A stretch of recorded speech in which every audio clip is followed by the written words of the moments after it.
page 627, page 628, page 629, page 630, page 631, page 632, page 633, page 634, page 635, page 636, page 637, page 638, page 639. Distinguished Senator Bima Mohamed Enagi. Thank you, Mr. President. My name is Senator Bima Mohamed Enagi. I represent the people of Niger South. I rise to move that the votes and proceedings of Tuesday, 6 July 2021 be adopted and approved. I so move. Thank you. Distinguished Senator Ezenwa Onyewuchi. Thank you, Mr. President, distinguished colleagues. My name is Senator Ezenwa Onyewuchi, and I represent Imo East Senatorial District of Imo State. I rise to second the motion as moved. I so second. Thank you, distinguished colleagues. Those in favor of the motion that the votes on proceedings of Tuesday, 6 July 2021 be approved.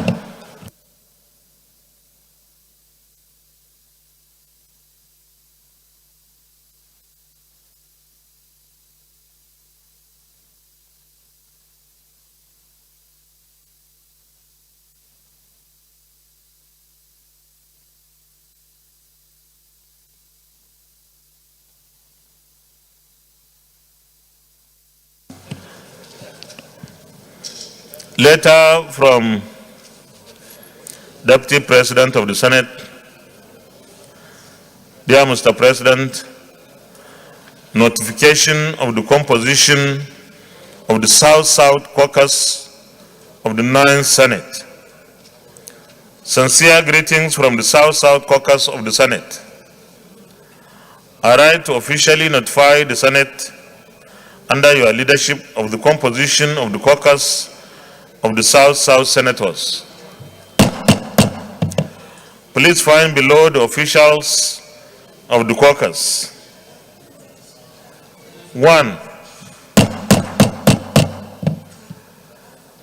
Senator George Thompson Sekibo, Chairman. Senator Francis Ali Mekena, Vice Chairman. Senator Sandy Ono Ojang, Secretary. Senator Yekenyi Okong Etim, Assistant Secretary. Senator Harry Seraki Dixon, Public Relations Officer. Senator Peter Nwabushi Onyeluka, Treasurer.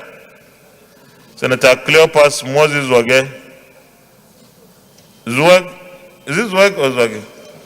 Assistant Treasurer. Senator Clifford A. Odia, ex-officio. Above is for your information and guidance, please.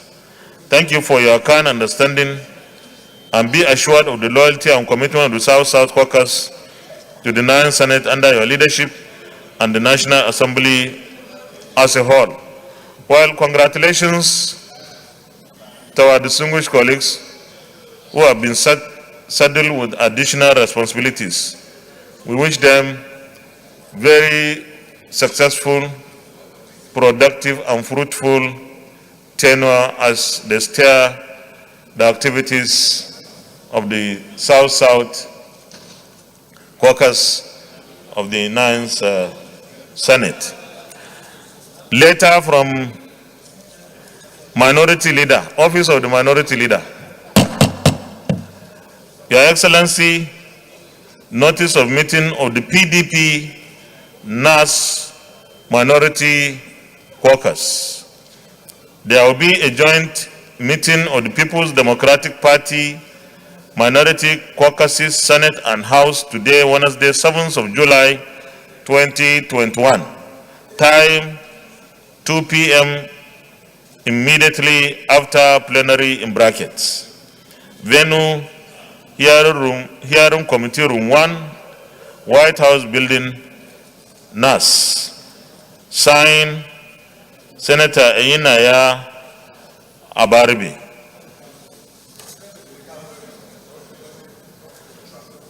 Sorry, the Smart, what did you say, Senator Smart?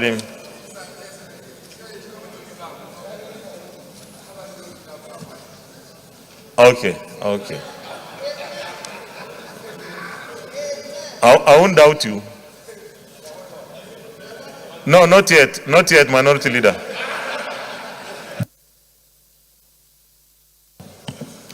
Birthday announcement. Today, 7th July, is the birthday of one of our distinguished colleagues, distinguished Senator James Obo Manager, an indigene of the Senate.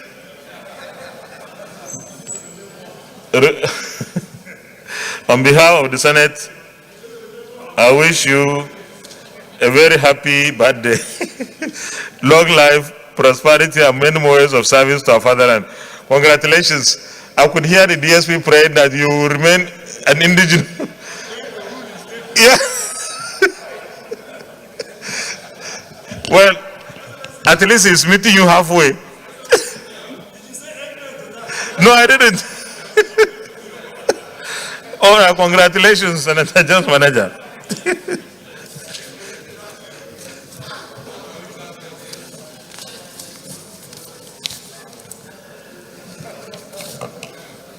Any petitions?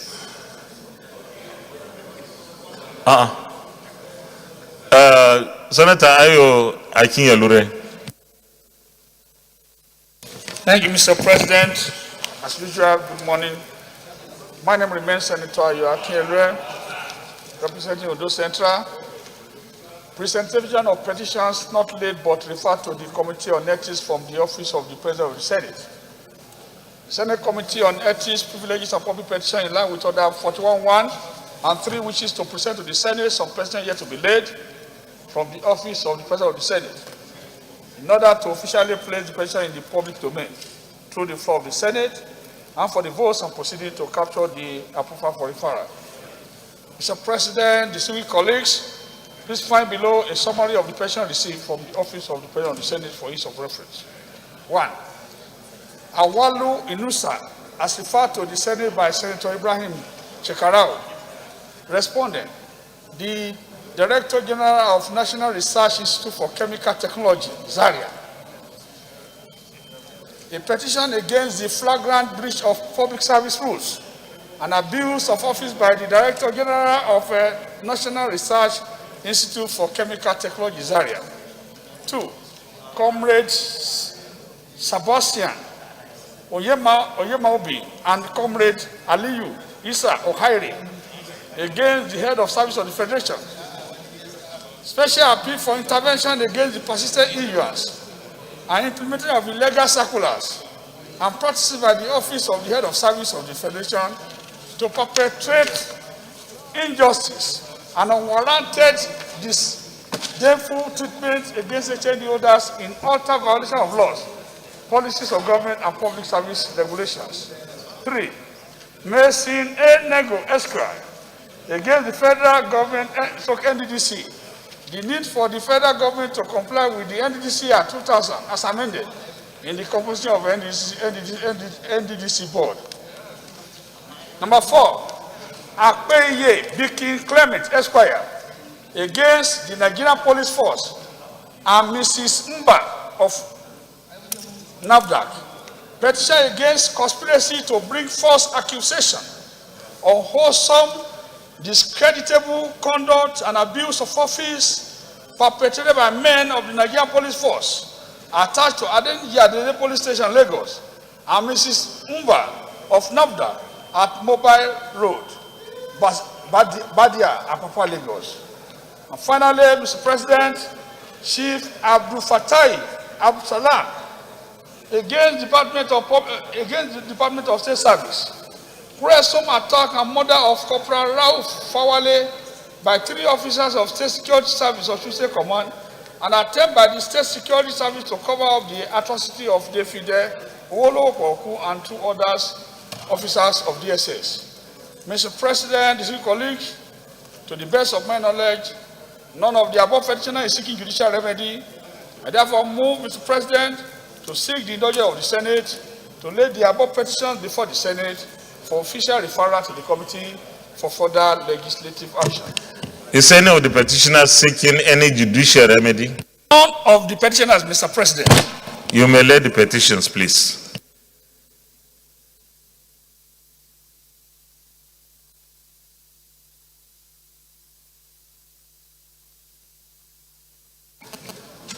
Point of order. The petitions are referred to the Committee on Ethics, Privileges, and Public Petitions to report back within 4 weeks. Any more petitions, please? Leader of the Senate. Point of order, Senator Ike Ekwaramadu. Mr. President, I just want to call our attention to the provisions of our rules regarding petitions. I think for some time now, we've been doing Regarding what? the procedure for presenting petitions. Regarding the procedure for presenting petition in this Senate, sir, looking at order 41, especially 41, 1 and 2, petitions don't go straight to the chairman of the committee or to the committee. It's only a senator that can present a petition, then it's referred to the committee, not the committee bringing petitions and seeking for the validation for the committee to look at it. It is wrong. Only a senator can present a petition, and then you can order that be sent to the committee. For the committee to be generating petition or people sending petition to them, that is against our rules. So I think we need to look at it and correct it, sir. Sorry, I didn't get the last part. The point I'm making, sir, that under our rules, especially 41, 1 and 2, the procedure for presenting petitions is that senators, our colleagues, are the people who present petitions on behalf of their constituents. These petitions are now referred to the Committee on Public Petitions, not the committee itself coming to tell us about a petition sent to them. You don't send petition directly to them. It is only you that can direct petition to them, and it cannot come from them. It's just like a court generating a petition or sending a petition to the court. You file a case in court, then it's referred to the court, and not the court coming to the presiding judge or to the president of the Court of Appeal and asking that they are allowed to take this matter. Yeah, I understand your point. But you see what happened? Petitions sometimes are written to me directly, not to another senator. There are petitions that come through some of our colleagues, but sometimes I receive petitions directly, and I refer such petitions to the committee chair to present. So I don't know whether you have gotten my point. It's not like they were meant for other senators, but I send them to the committee chair. All right, sir, but I just think you have to look at that section. And let's do the correct thing, sir. How about that? Look at it, please. Your point of order is noted.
Alhamdulillah. Leader of the Senate. Order. Mr. President, my highly respected and distinguished colleagues, the first business of the day is the presentation of an executive bill standing in my name on the Copyright Act, Cap C-28 Laws of the Federation of Nigeria 2004 Repeal and Reenactment Bill 2021. Mr. President, you may wish to invite the Clerk of the Senate to read the short title of the bill. Clerk of the Senate. Mr. President, distinguished senators, Copyright Act Cap C-28 LFN 2004, Repeal and Reenactment Bill 2021, SB 769, first reading. Copyright Act Cap C-28 LFN 2004, Repeal and Reenactment Bill 2021, SB 769, first reading taken. Leader of the Senate.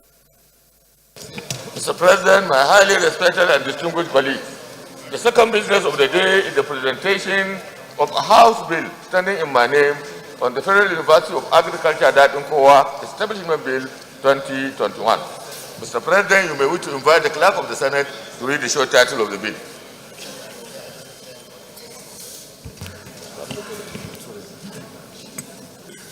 Clerk of the Senate.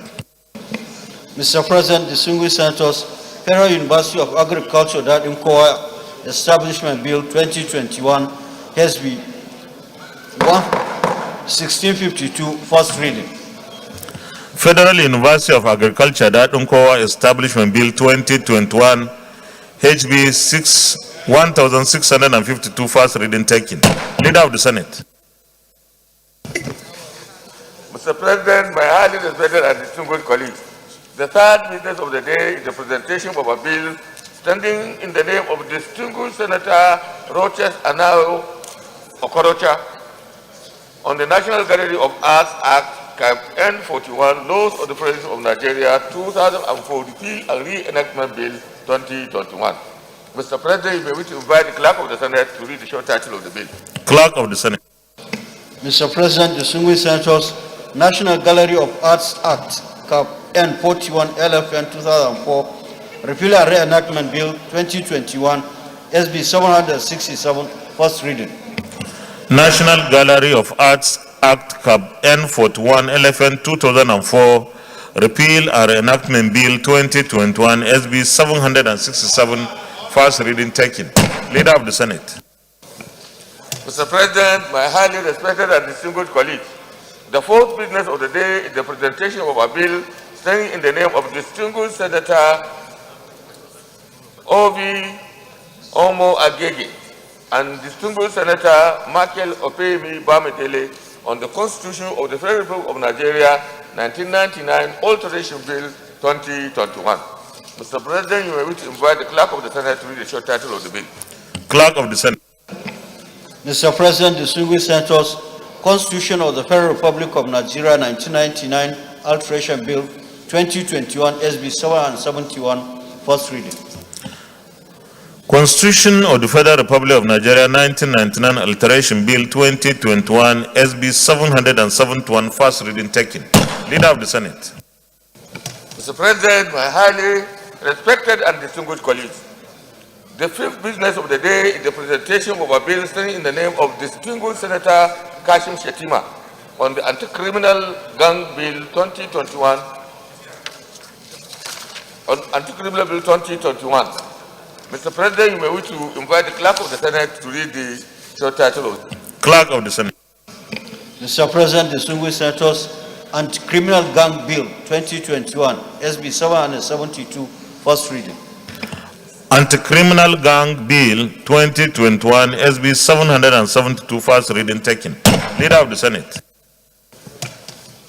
Mr. President, my highly respected and distinguished colleagues, the sixth business of the day is the presentation of the report of the Committee on Education, Basic and Secondary, on the oversight visit to the Ministry, Department and agencies.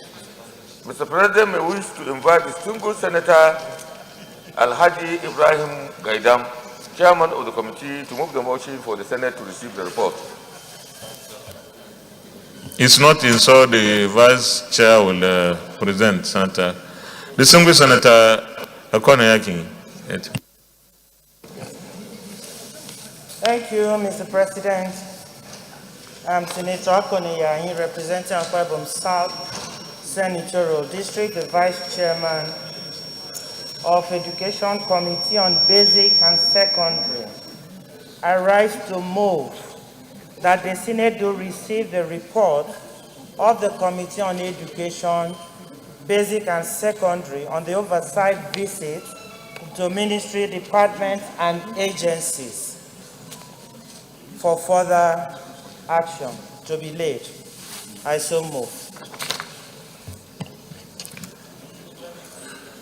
Who is seconding? Yeah, Senator Rocha Sokorocha.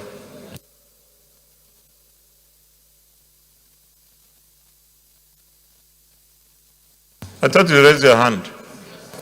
No, the senator is moving a motion against my supporting. I'm concerned because it's education. I rise, Mr. President, to support, to second the motion as ably and wonderfully moved. Thank you. Distinguished colleagues, those in favor of the motion that the Senate do receive the report of the Committee on Education, Basic and Secondary on the oversight visits to ministry, departments, and agencies, say aye.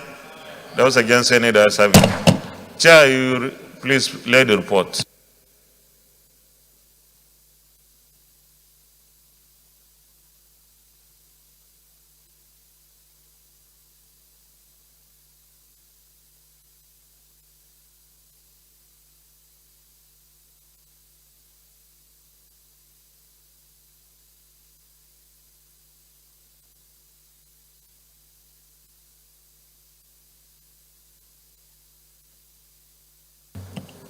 Leader of the Senate.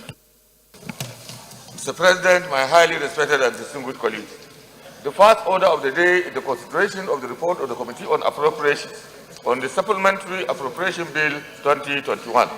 Mr. President, distinguished senators will recall that the report of the committee was laid yesterday, 6 July 2021. Mr. President, you may wish to invite distinguished Senator Barrow Jibrin, Chairman of the committee, to move the motion for the consideration of the report.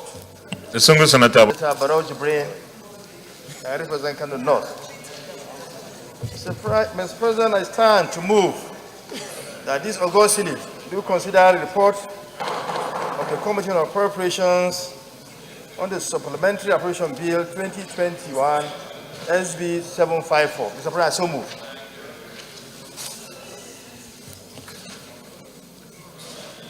Distinguished Senator Uche Lilian Ekunife Iyom.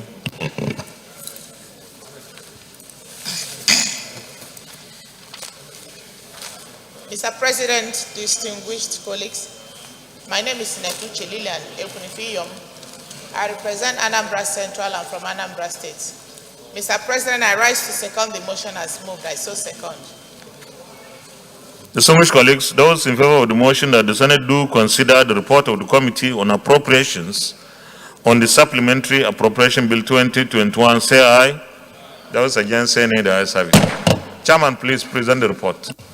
Thank you, Mr. President.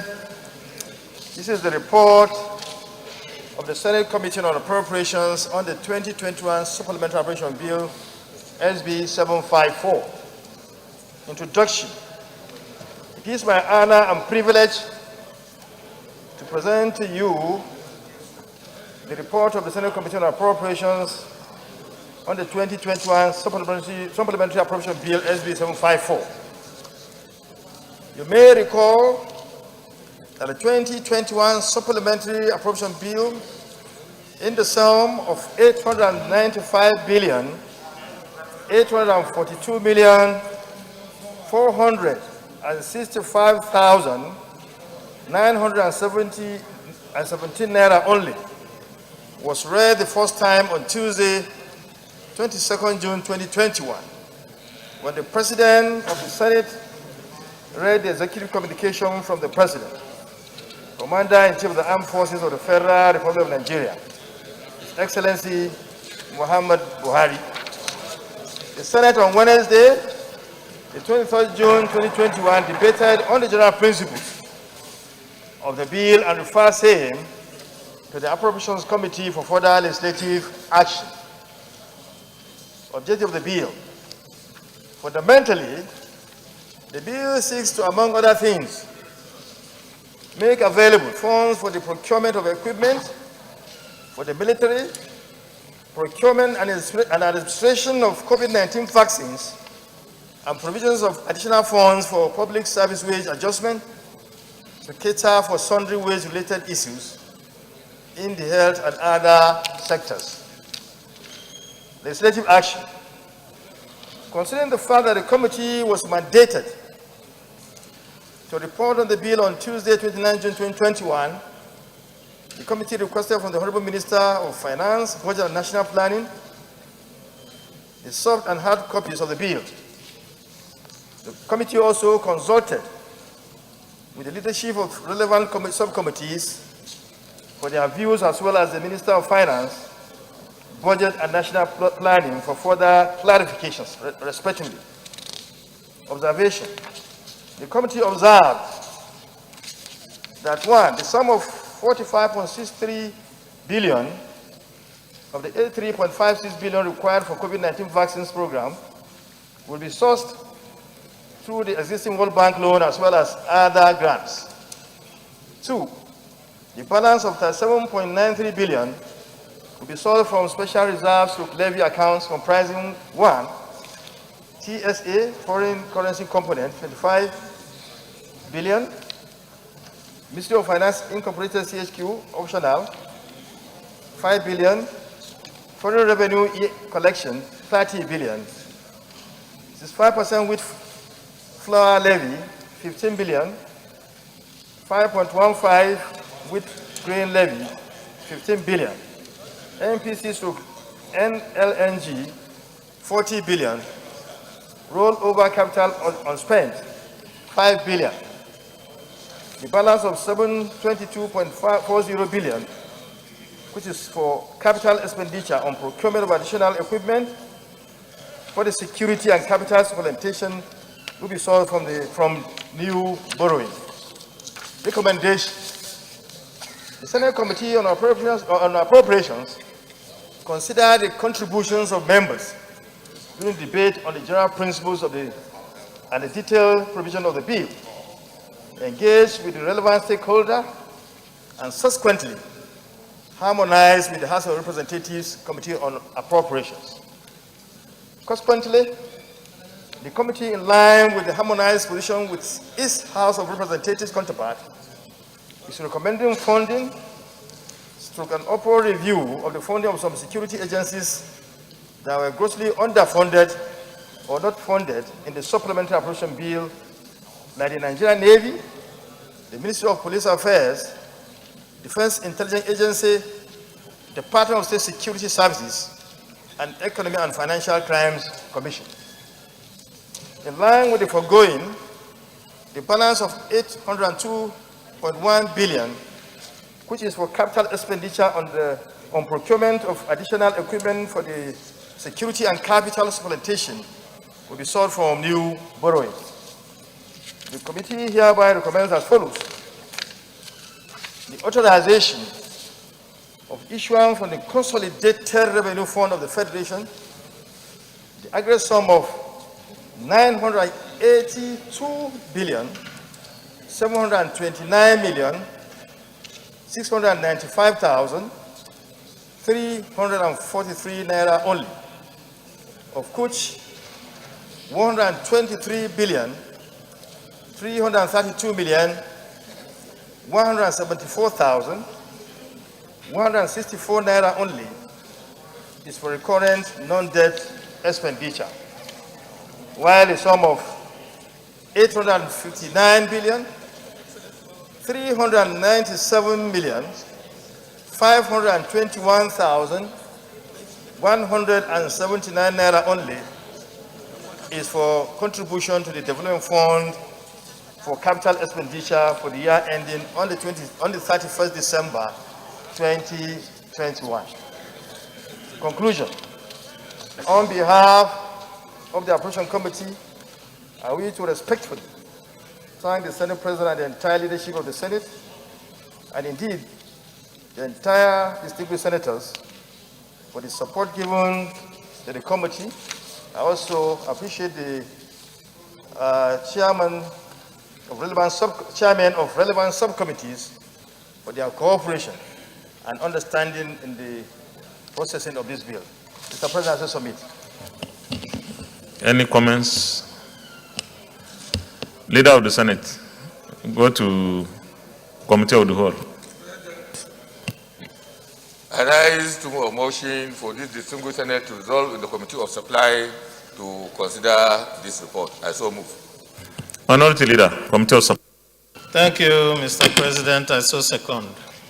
Distinguished colleagues, those in favor of the motion that the Senate resolves into Committee of Supply to consider the report, say aye. Those against, say nay. The ayes have it.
Colleagues, we start from page 3.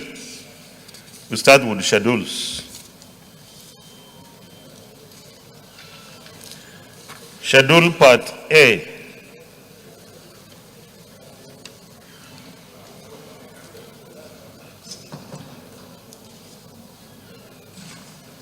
Special levies,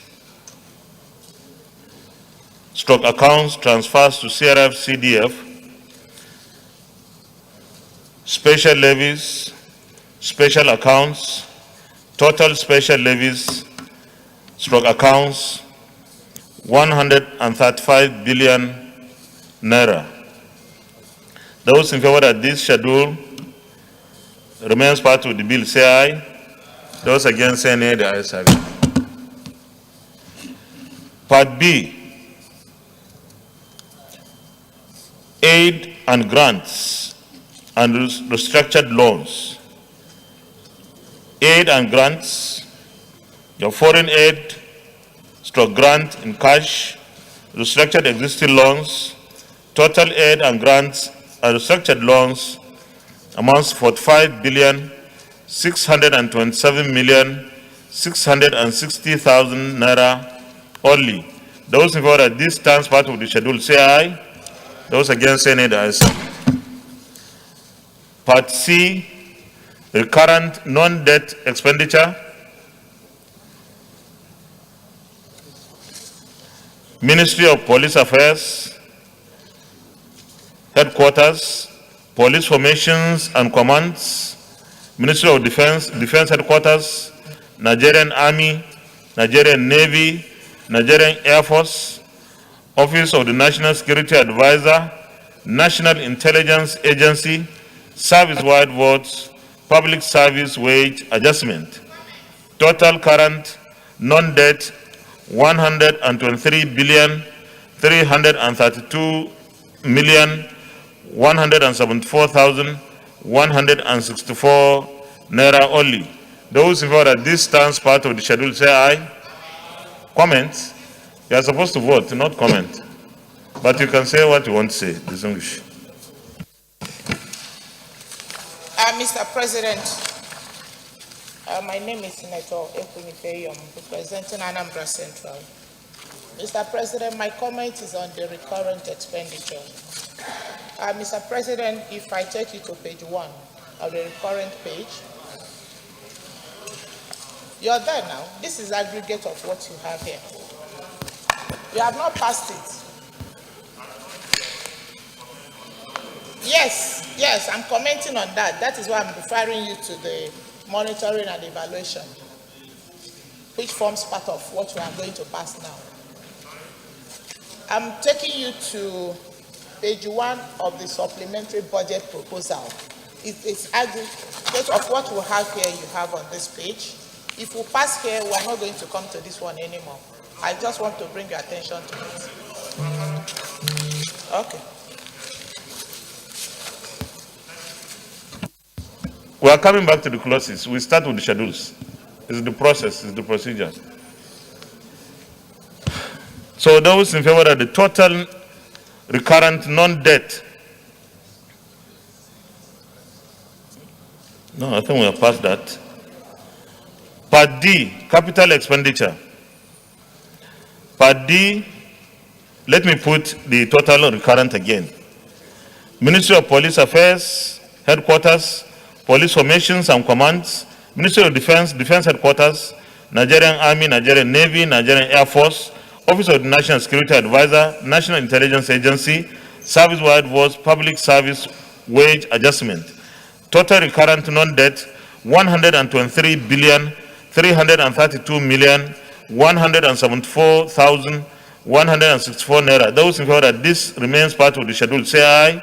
Those against, say nay. The ayes have it. Part D, capital expenditure, Police Affairs, Ministry of Police Affairs, Police Formations and Commands, Ministry of Defense, Defense Headquarters, Nigerian Army, Nigerian Navy, Nigerian Air Force, Defense Space Administration, Defense Intelligence Agency, Ministry of Interior, Nigeria Security and Civil Defense Corps, Office of the National Security Advisor, Office of the National Security Advisor Headquarters, Department of State Services, National Intelligence Agency, Secretary to the Government of the Federation, Economic and Financial Crimes Commission, EFCC, National Agency for the Control of AIDS, NACA, Federal Ministry of Health, Molecular Laboratory Equipment to Hospitals, National Orthopedic Hospital, Igbobi 300 million, National Eye Center, Kaduna 3 million, National Care Center, National Air Care Center, Kaduna, National Fistula Center, Abakaliki, National Fistula Hospital, Katsina, National Fistula Hospital, Sokoto, Federal Neuropsychiatric Hospital, Calabar, University of Nigeria Teaching Hospital, FMC Asaba, Annex, Aniocha, and FMC Unguru. Capital supplementation, procurement and installation of new oxygen plants nationwide and repairs of oxygen plants in FCT hospitals. Vaccines procurement cost, Federal Government of Nigeria funding $298,500,000,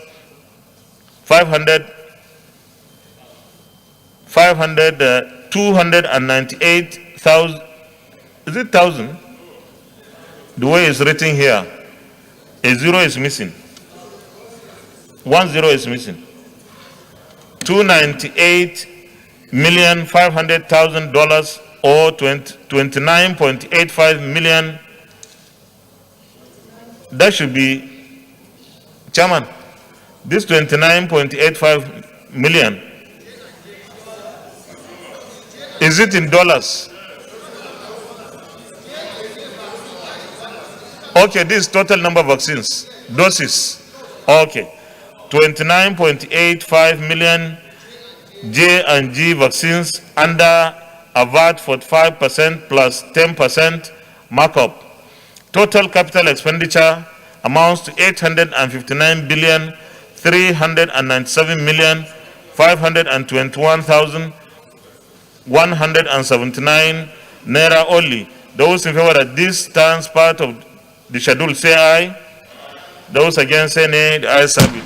The aggregate expenditure is 982,729,695,343 naira only. Those in favor that this stands part of the schedule, say aye. Those against, say nay. The ayes have it.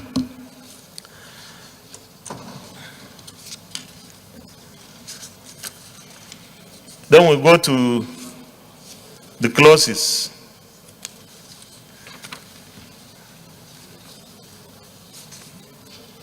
Page 2. The clauses are on page 2.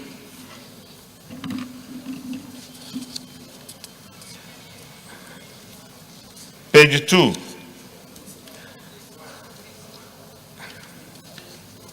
Those in favor that clause 1 stands part of this bill say aye. Those against say nay. The ayes have it. Clause 2, release of funds from the Consolidated Revenue Fund. Those in favor that this clause stands part of the bill say aye. Those against say nay. The ayes have it. Clause 3, environment. Those in favor that clause 3 stands part of the bill say aye. Those against say nay. The ayes have it. Clause 4, interpretation. Those in favor that this clause stands part of the bill say aye.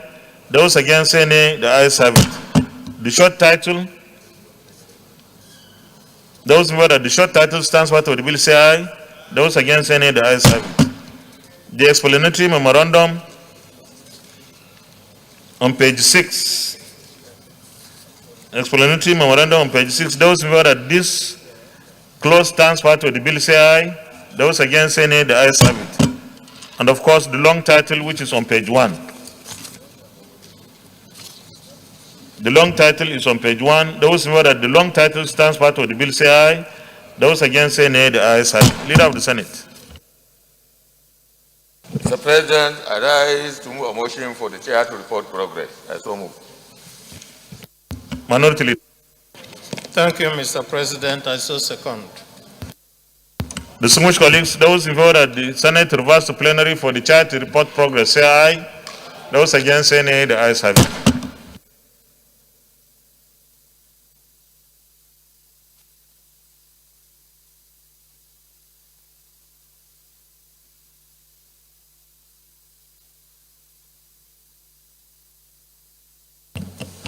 The Senate in the Committee of Supply considered the report of the Committee on Appropriations on the Supplementary Appropriation Bill 2021 and approved as follows. Part A, total special levies accounts as recommended. Part B, Schedule Part B, total aid grants and restructured loans as recommended. Schedule Part C, total recurrent non-debt expenditure as recommended. Schedule Part D, total capital expenditure as recommended. Aggregate expenditure as recommended. Explanatory memorandum as recommended. Short title as recommended. Long title as recommended. Is this a true reflection of what transpired in the Committee of the Whole on Committee of Supply? Thank you. Leader of the Senate. Mr. President, I rise to move a motion that this bill be read the third time. Minority Leader. Thank you, Mr. President. I so second.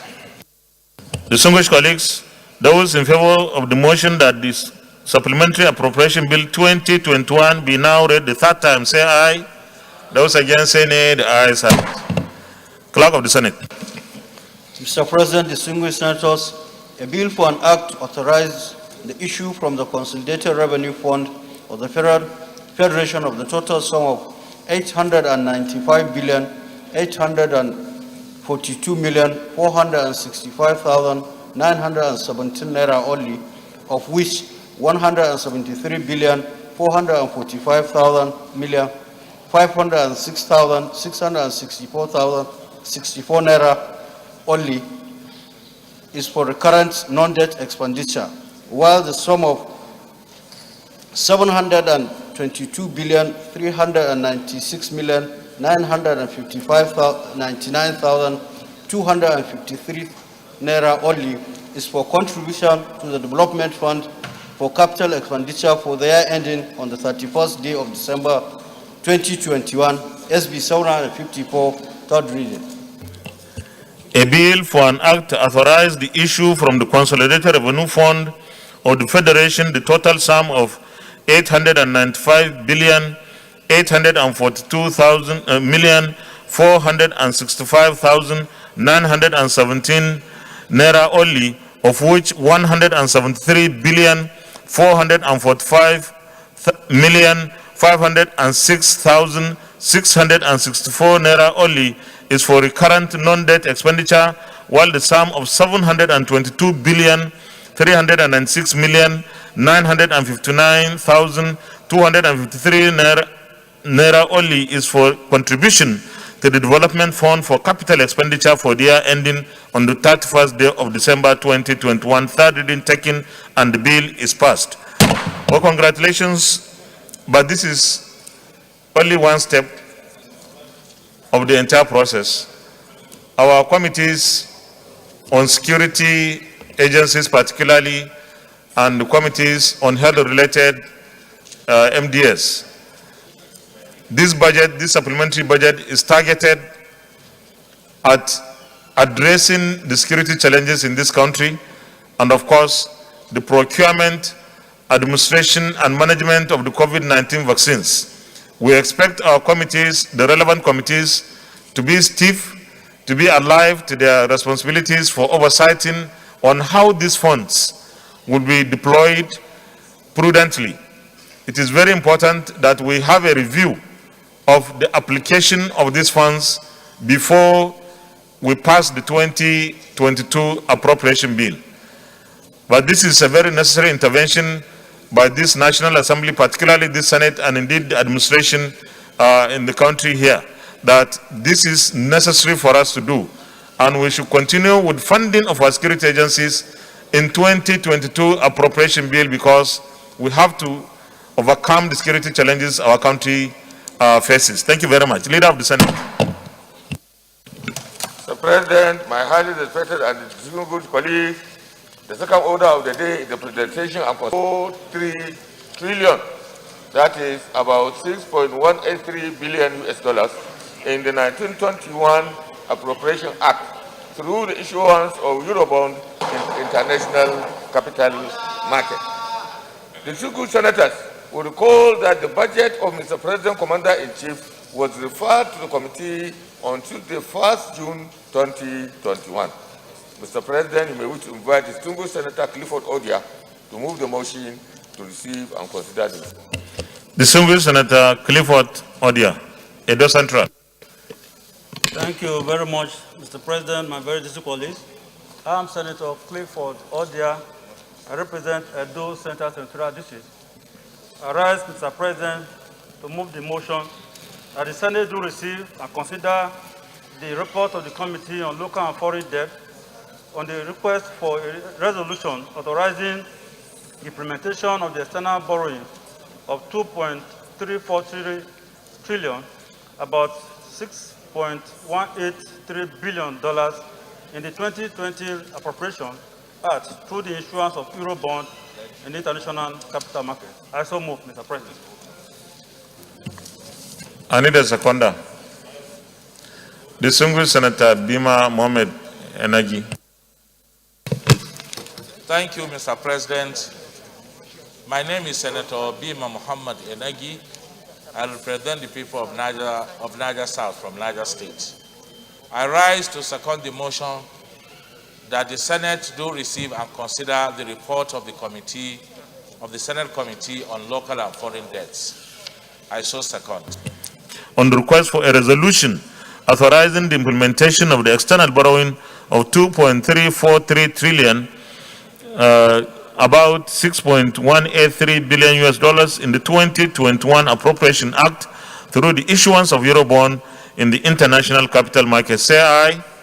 Those against any, the ayes have it. Chairman, please lay the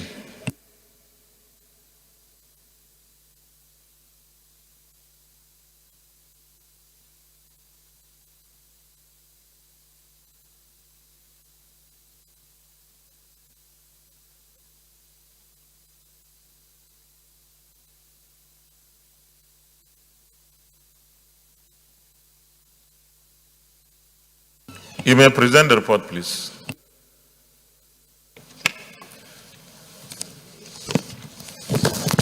Mr. President, my very distinguished colleagues, this is a report by the Committee on Local and Foreign Debt on the request of Mr. President for the resolution authorizing the implementation of the new external borrowing of 2.343 trillion naira, about 6.183 billion US dollars in the 2021 Appropriation Act through the issuance of Eurobonds in the international market.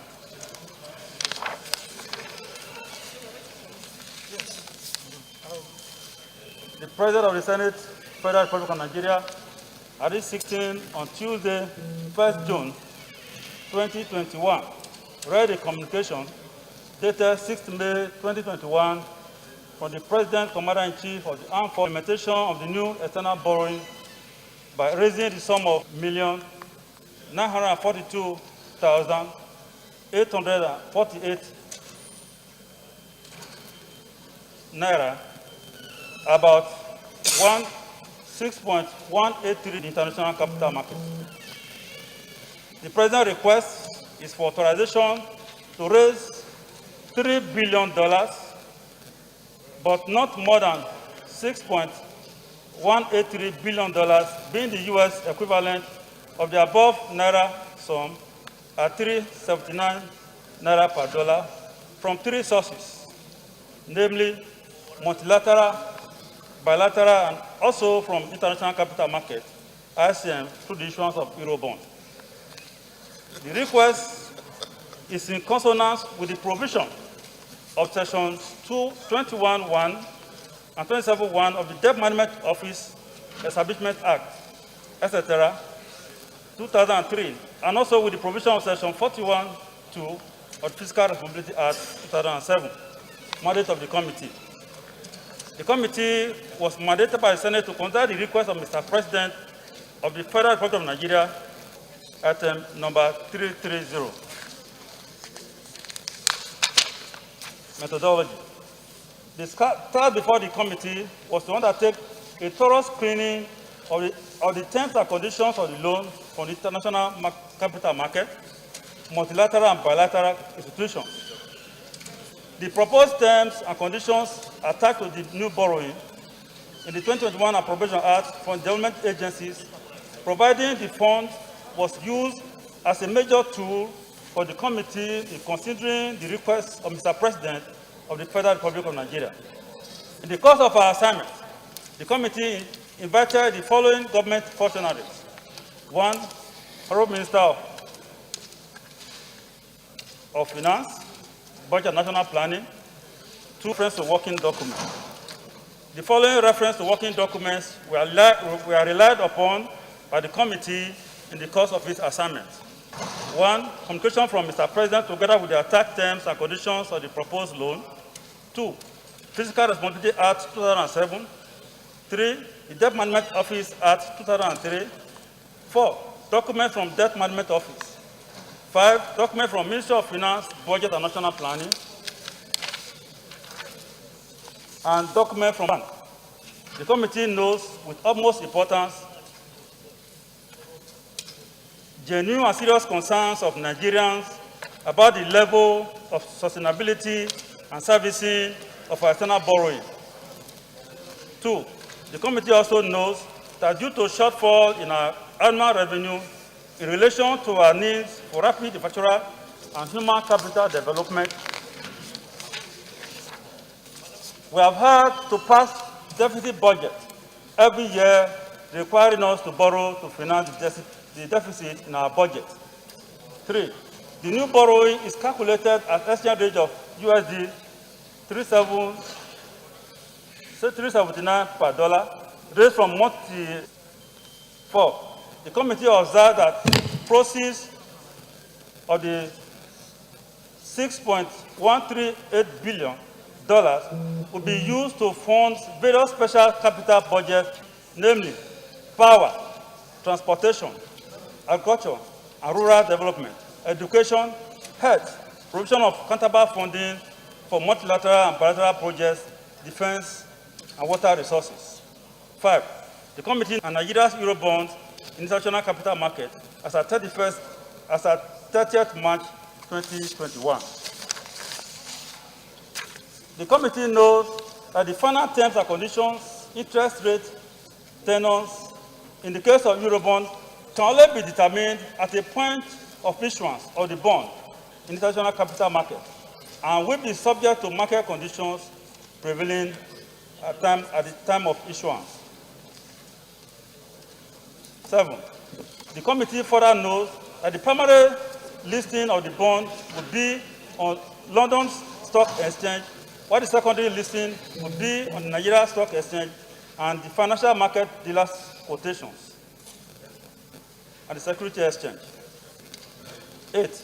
The committee observed that the multilateral and bilateral institutions operate on standard terms and conditions, and Nigeria secures the best terms and conditions within the context of the market as stated in Appendix 1 as attached. If you look at that page, all the different multilateral associations and their tenors are there. These are the conditions of the loan. Resolution or recommendation. The committee resolved as follows. 1, that the Senate do approve the request of the President of the Federal Republic of Nigeria for the issuance of $3 billion but not more than $6,181,683.40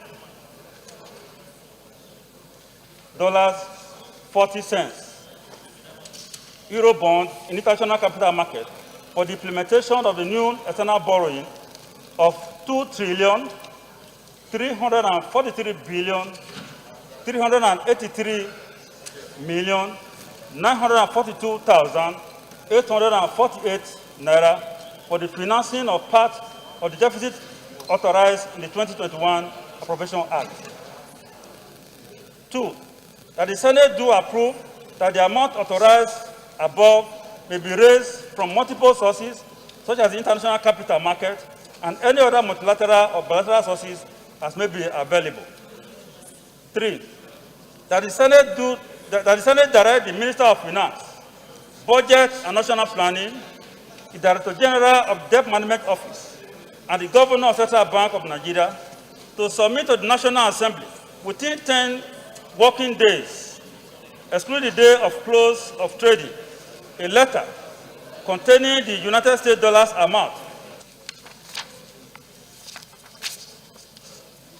Mr. President, I want to state specifically here that this resolution we are approving today is at the rate of the deficit in our budget, and this has been approved under the 2021 budget.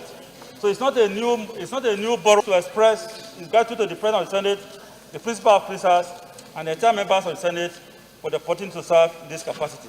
I so move, Mr. President. Comments? Okay, we go to the recommendations. Comments, Senator Nachi Michael. Thank you, Mr. President. My name is Senator Michael Nachi from my boy South. When you look at their recommendations, sir, that's 6. We'll go to page 4. I can remember vividly, last 3 weeks or 4 weeks ago, CBN has changed the exchange rate from 379 to 400 and something. So I just want to ask the chairman whether they made reference to central bank so that we don't go back forward and backward tomorrow. Because CBN has changed this exchange rate. Thank you, Mr. President.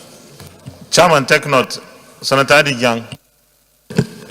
Thank you, Mr. President. I remain Senator Adi Young, representing the blessed people of Plateau North.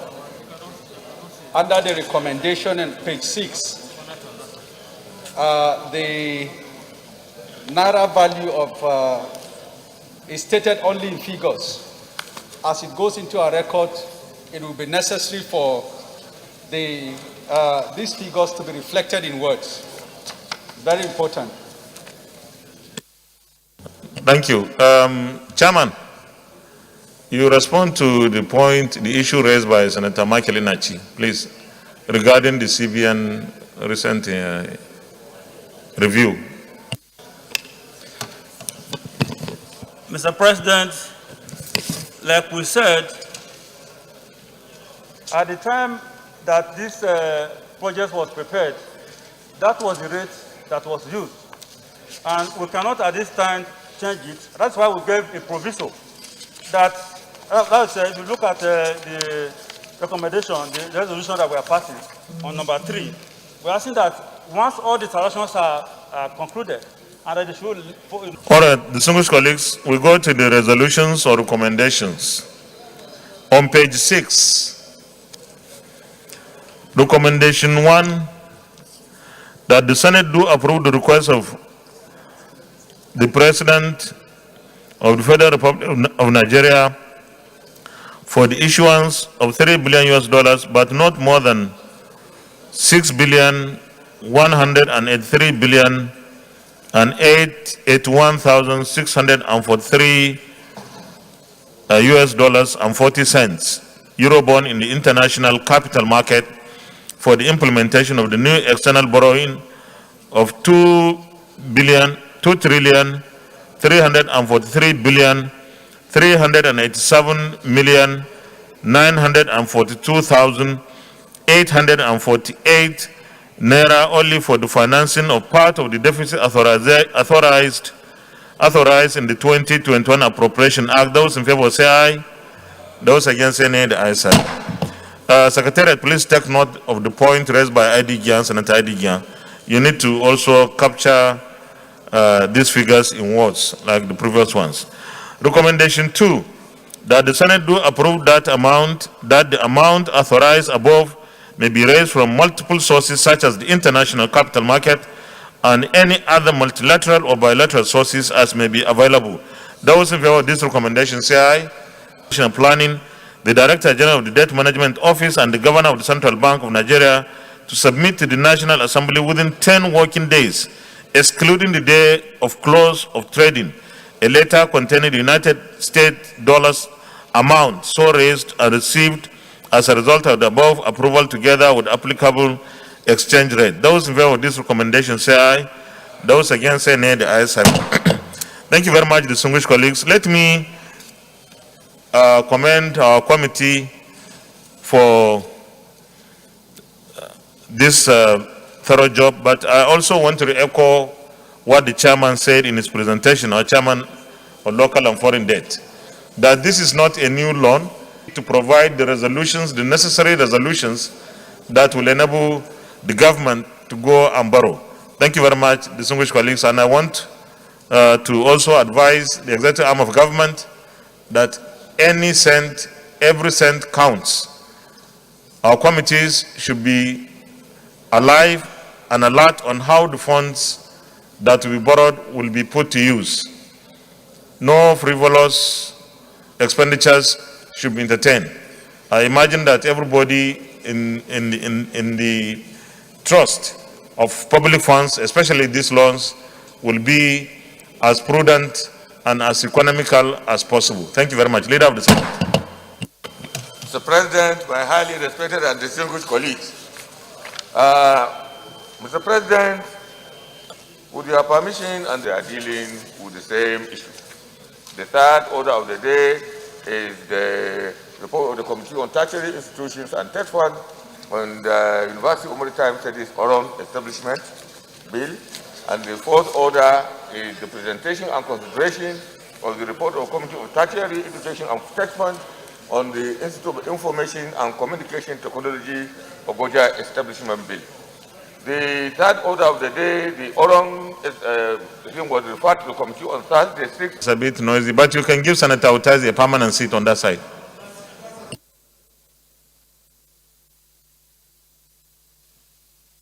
Leader, you may continue.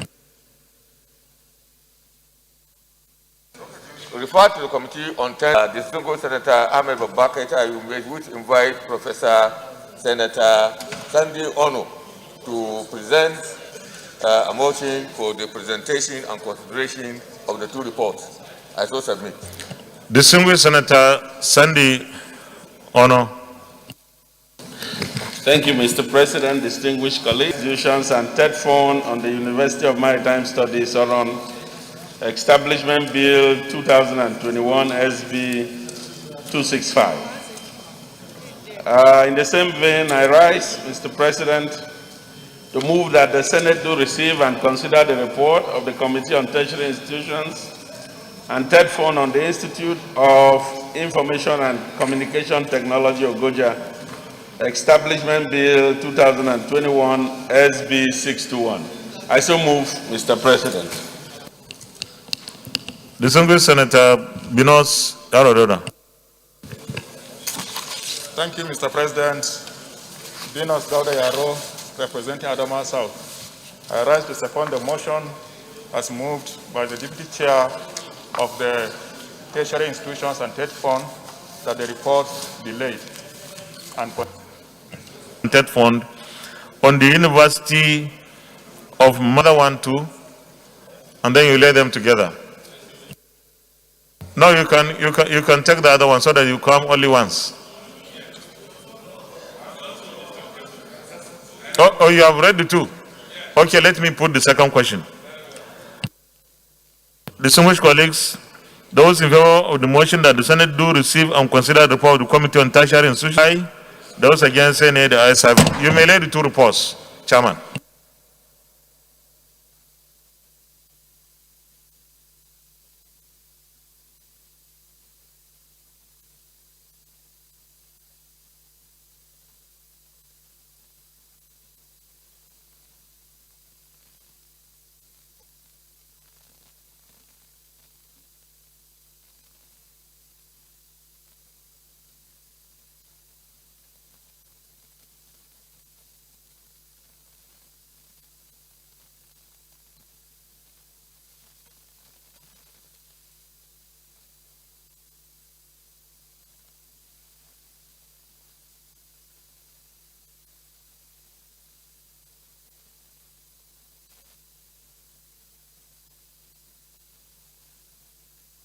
Chairman, you may present the reports, one after the other.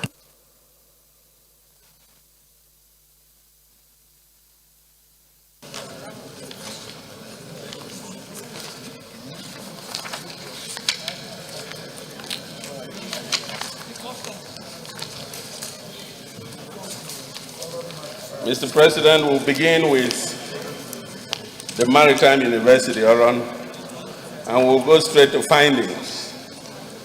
From the views expressed by the stakeholders at the public hearing and subsequent analysis of both oral and written the stakeholders at the public hearing beseeched with strong voice that the Maritime Academy of Nigeria, Oron, Akwa Ibom State, be upgraded to a full-fledged university with leverage to award degrees, postgraduate research degrees, and safer with viability for Akwa Ibom State, are immeasurable as it helps to build capacity for maritime personnel, produce more seafarers, and improve research and innovation in the maritime industry.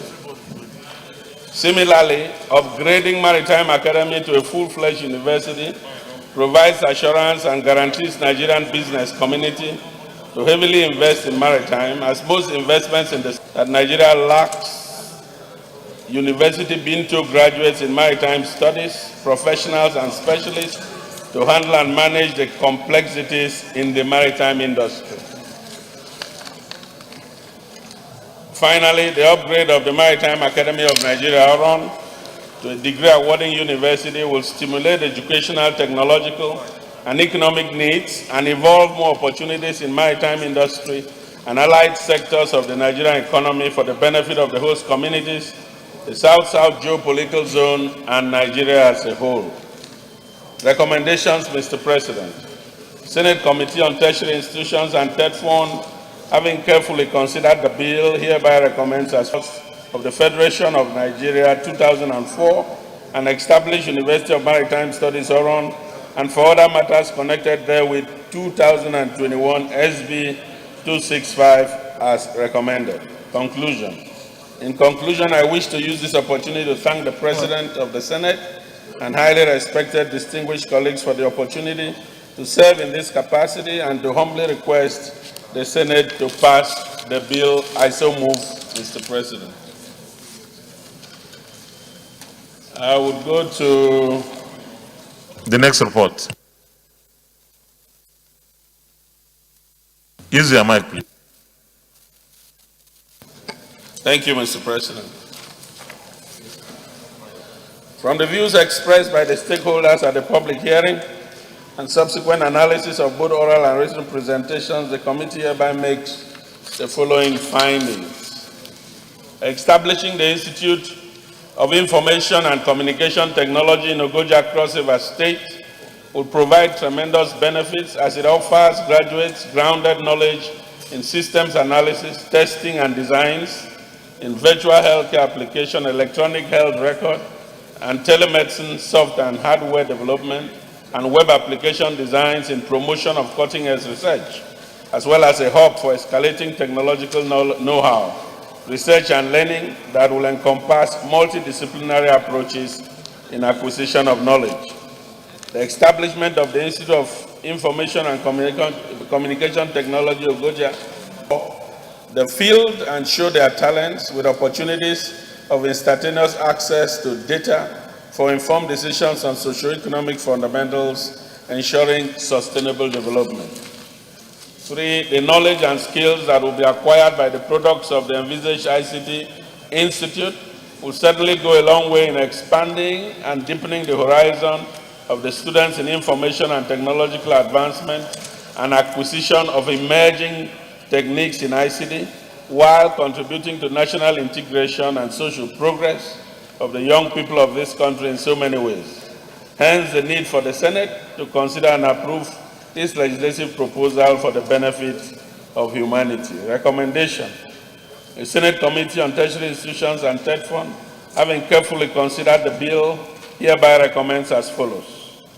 That the Senate do consider and pass the bill for the establishment of the Institute of Information and Communication Technology of Ogoja and for other matters connected therewith 2021 as recommended. Conclusion.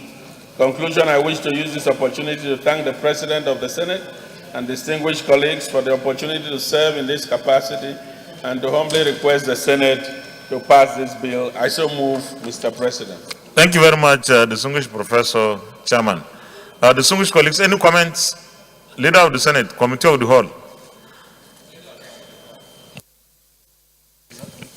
Mr. President, my high report, I so move.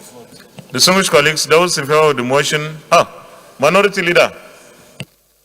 Thank you, Mr. President. I so second. Distinguished colleagues, those in favor of the motion that the Senate resolves into Committee of the Whole to consider the two reports, say aye. Those against, say nay. The ayes have it.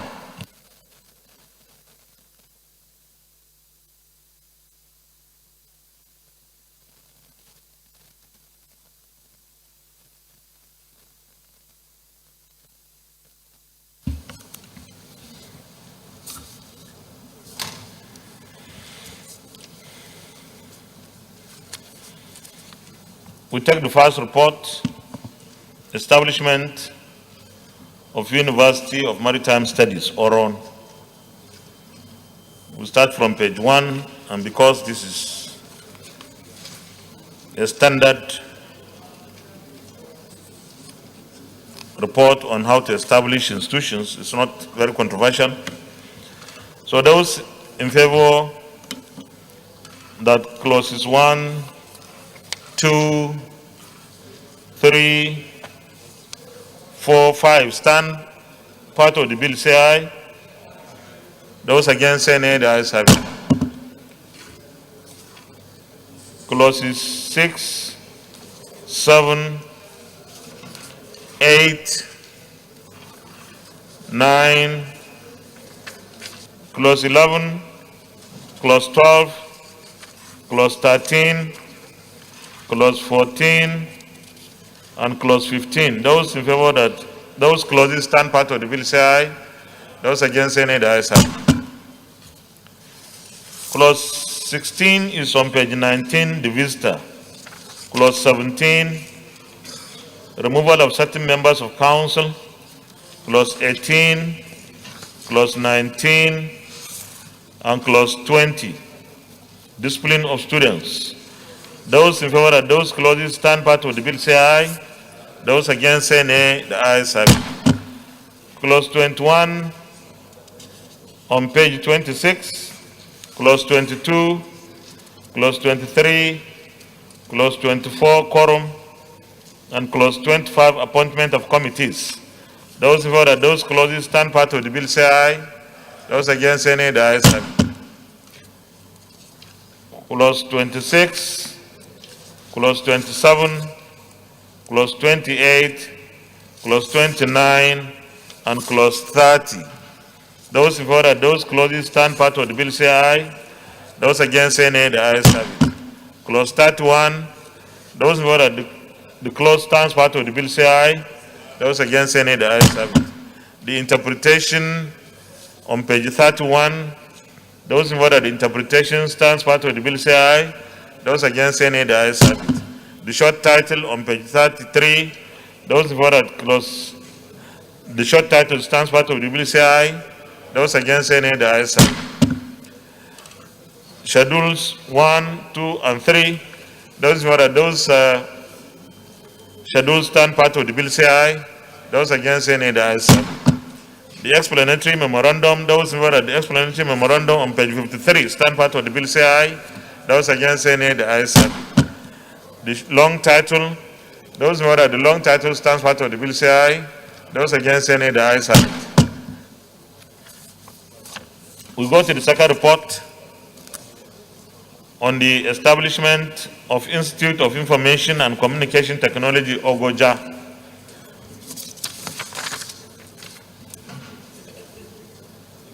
Distinguished colleagues, Chief Whip, those who are at clauses 1, 2, 3, 4, 5, stand part of the bill say aye. Those against say nay, the ayes have it. Clause 6, functions of the Institute on page 9. Clause 7, functions of the Governing Council. Clause 8, powers of the Institute on page 12. Clause 9, appointment of director. And Clause 10, appointment of the deputy director, deputy rector. Those in favor that those clauses stand part of the bill say aye. Those against say nay, the ayes have it. Clause 11, appointment of the registrar. Clause 12, appointment of the bursar. Clause 13, appointment of the librarian. Clause 14, and Clause 15. Those in favor that those clauses stand part of the bill say aye. Those against say nay, the ayes have it. Clause 16, Clause 17, Clause 18, Clause 19, and Clause 20. Those in favor that those clauses stand part of the bill say aye. Those against say nay, the ayes have it. Clause 21, removal of examiner on page 21. Clause 22, Clause 23, Clause 24, and Clause 25. Those in favor that those clauses stand part of the bill say aye. Those against say nay, the ayes have it. Clause 26, on page 27, Clause 27, Clause 28, annual report, Clause 29, and Clause 30. Those in favor that those clauses stand part of the bill say aye. Those against say nay, the ayes have it. Clause 31, regulations, Clause 32, interpretation, and Clause 33. Those in favor that those clauses stand part of the bill say aye. Those against say nay, the ayes have it. Those in favor that the interpretation stands part of the bill say aye. Those against say nay, the ayes have it. The short title, those in favor that the short title stands part of the bill say aye. Those against say nay, the ayes have it. The schedules, those in favor that the schedule stands part of the bill say aye. Those against say nay, the ayes have it. The explanatory memorandum, those in favor that the explanatory memorandum on page 34 stands part of the bill say aye. Those against say nay, the ayes have it. Leader of the Senate. Mr. President, my highly respected and distinguished colleagues, I rise to a motion that the chair report progress. I so move. Thank you, Mr. President. I so second. Distinguished colleagues, those in favor that the chair reports progress say aye. Those against say nay, the ayes have it.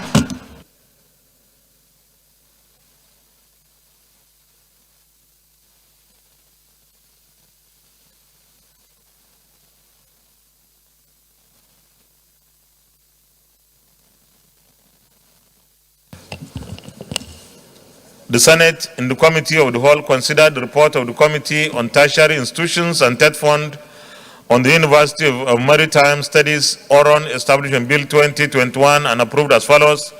Long title as recommended.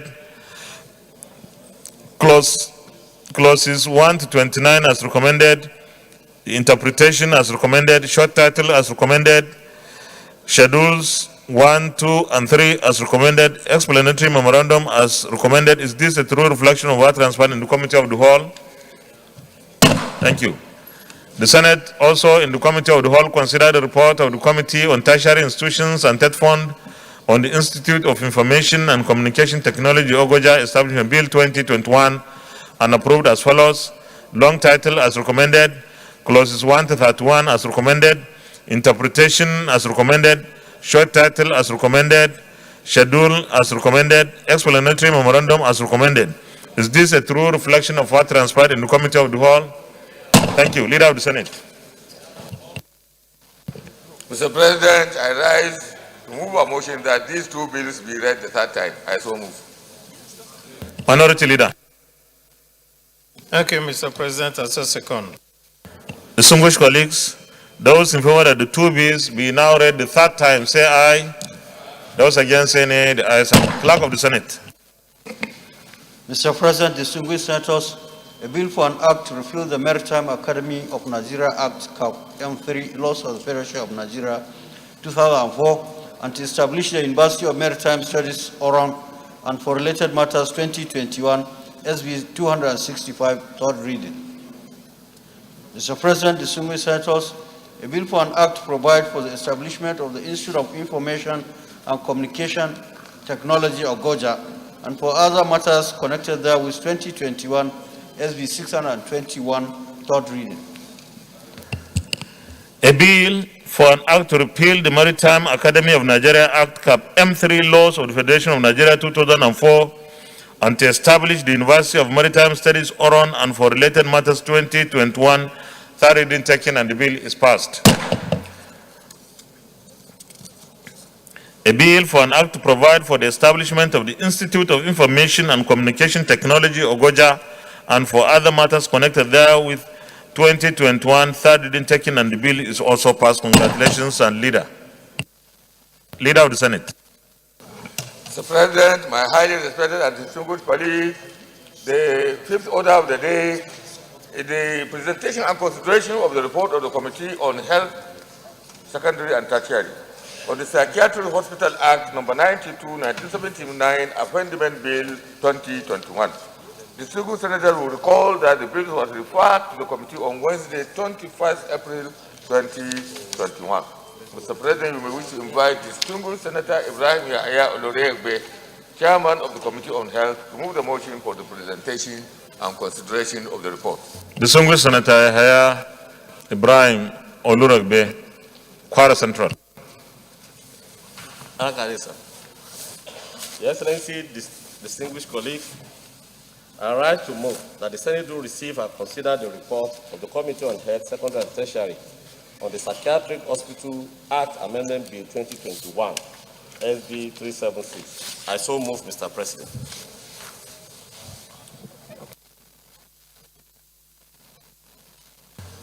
I need a seconder. Oh, distinguished Senator Sadiq Suleiman Umar. Thank you, Mr. President. I am Sadiq Suleiman Umar. I represent the good and decent people of Kwara North, and we all are. I rise to second the motion that the Senate do receive and consider the report of the Committee on Health, Secondary and Tertiary on the Psychiatric Hospital Act, Amendment B 2021, SB 376. I so second, Mr. President. Distinguished colleagues, those in favor that the Senate do receive and consider the report of the Committee on Health, Secondary and Tertiary on the Psychiatric Hospital Act Amendment Bill 2021, say aye. Those against, say nay. The ayes have it. Chairman, you may lead the report, please.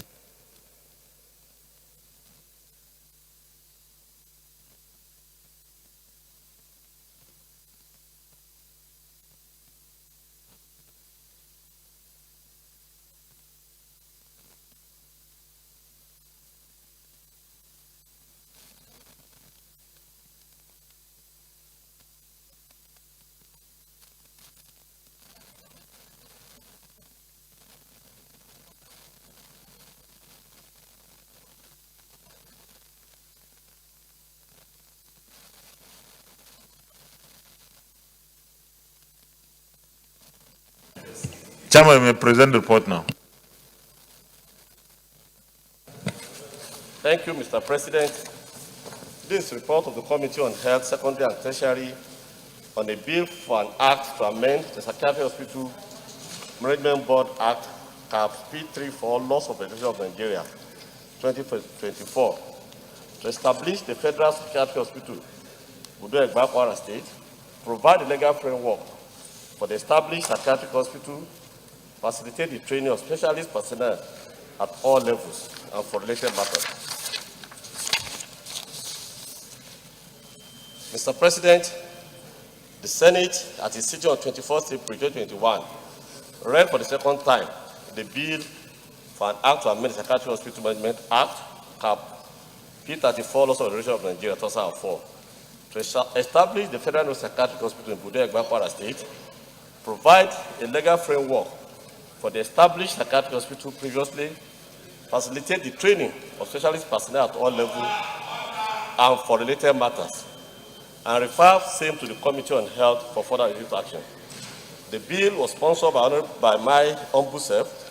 It seeks to amend the Psychiatric Hospital Management Board to be able to establish an additional psychiatric hospital in Budo-Egba, Kwara State, and provide legal framework for the existing 8 psychiatric hospitals in addition to facilitating the training of specialist personnel and other related matters. Mr. President, I want to go to the objectives and the recommendation. The objective of the bill include to amend the Psychiatric Hospital Management Board Act, Cap P34 LFN 2004, and to establish the Federal Local Service of Budo-Egba, Kwara State, and to provide the legal framework for the already established psychiatric hospital. Mr. President, this bill seeks to expand access to quality psychiatric hospital services, particularly for the people of North Central part of Nigeria. As stated under the findings of the committee, we currently have a psychiatric hospital located in 5 zones of the country, without anyone in the North Central state. The recommendation of the committee, after clause-by-clause consideration of the bill, is to recommend that the amended bill be approved as recommended, with various amended clauses, second schedule and the third schedule, as well as the long title and short title and the explanatory memorandum. Mr. President, distinguished colleagues, the committee would like to thank the Senate President and the leadership and the entire distinguished senators and colleagues for the opportunity given to us to serve in this capacity. I so submit, Mr. President. Comments? Leader of the Senate, Committee of the Whole. Mr. President, my highly respected and distinguished colleagues, I rise to move a motion for the Senate to resolve into the Committee of the Whole to consider this report. I so move. Minority Leader. Thank you, Mr. President. I so second. Distinguished colleagues, those in favor of the motion that the Senate do resolve into Committee of the Whole to consider the report, say aye. Those against, any ayes.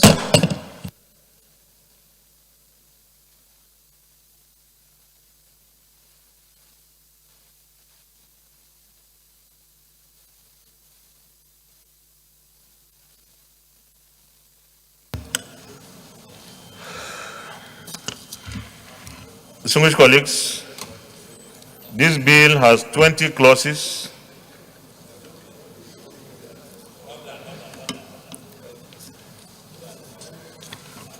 We start from page 1. Those in favor of clauses 1, 2, and 3 stand part of the bill, say aye. Those against, any the ayes. Clause 4 on page 7. Functions of the board retained. Clause 5, clause 6. Those in favor that those clauses stand part of the bill, say aye. Those against, say nay. The ayes have it. Clause 7 on page 11. Use of state government medical institutions by the board. Clause 8, clause 9, and clause 10. Those in favor of those clauses stand part of the bill, say aye. Those against, say nay. The ayes have it. Clause 11, affiliation of hospitals under the board with teaching hospitals. Clause 12, clause 13, clause 14, and clause 15. Those in favor of those clauses stand part of the bill, say aye. Those against say nay. The ayes have it. Clause 16 on page 25, inspection of institutions controlled by the board. Clause 17, clause 18, annual reports. Clause 19 and clause 20. Those who are those clauses stand part of the bill say aye. Those against say nay. The ayes have it. The interpretation on page 27. Those who are the interpretation stands part of the bill say aye. Those against say nay. The ayes have it. The short title on page 28. Those who are the short title stands part of the bill say aye. Those against say nay. The ayes have it. The schedules 1, 2, and 3. Those who are the schedules stand part of the bill say aye. Those against say nay. The ayes have it. The explanatory memorandum. Those in favor that the explanatory memorandum stands part of the bill say aye. Those against say nay. The ayes have it. The long title on page 1. Those who are the long title stands part of the bill say aye. Those against say nay. The ayes have it. Leader of the Senate. Mr. President, I rise to move a motion that the chair reports progress. I so move. Thank you, Mr. President. I so second. Distinguished colleagues, those in favor that the Senate reverse to plenary for the chair to report progress say aye. Those against say nay. The ayes have it.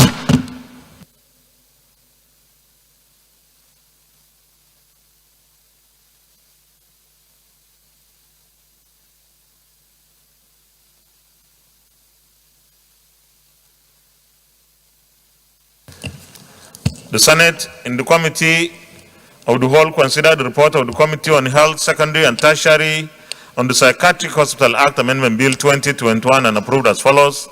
Long title as recommended, clauses 1 to 18 as recommended, interpretation as recommended, short title as recommended, clause schedules 1, 2, and 3 as recommended, explanatory memorandum as recommended. Is this a true reflection of what transpired in the Committee of the Whole? Thank you. Leader of the Senate. Mr. President, I rise to a motion that this bill be read the third time. I so move. Minority Leader. Yes, thank you, Mr. President. I so second. Distinguished colleagues, those in favor that this bill be now read the third time say aye. Those against say nay. The ayes have it. Clerk of the Senate. Mr. President, distinguished senators, a bill for an act to amend the Psychiatric Hospital Management Board Act, P 34 laws of the Federation of Nigeria 2004 to establish a federal psychiatric hospital, Bude Egba, Kwara State, provide a legal framework for the established psychiatric hospitals, facilitates the training of specialist personnel at all levels, and for related matters 2021 SB 376, third reading. A bill for an act to amend the Psychiatric Hospitals Management Board Act P 34 laws of the Federation of Nigeria 2004 to establish the Federal Psychiatric Hospital, Budegba, Kwara State, provide a legal framework for the established psychiatric hospitals, facilitate the training of specialist personnel at all levels, and for related matters 2021 third reading taken, and the bill is passed. Congratulations, Leader of the Senate. Mr. President, my highly respected and distinguished colleagues, the sixth order of the day is the consideration of the report of the Committee on Judiciary, Human Rights and Legal Matters on the FCT Customary Court Act 2007 Amendment Bill 2021. Mr. President, distinguished senators will recall that the report of the committee was laid on Wednesday, 30th June 2021. Mr. President, you may wish to invite distinguished Senator Michael Opeyemi Bamidele, Chairman of the committee, to move the motion for the consideration of the report. Distinguished Senator Michael Opeyemi Bamidele, Ekiti Central.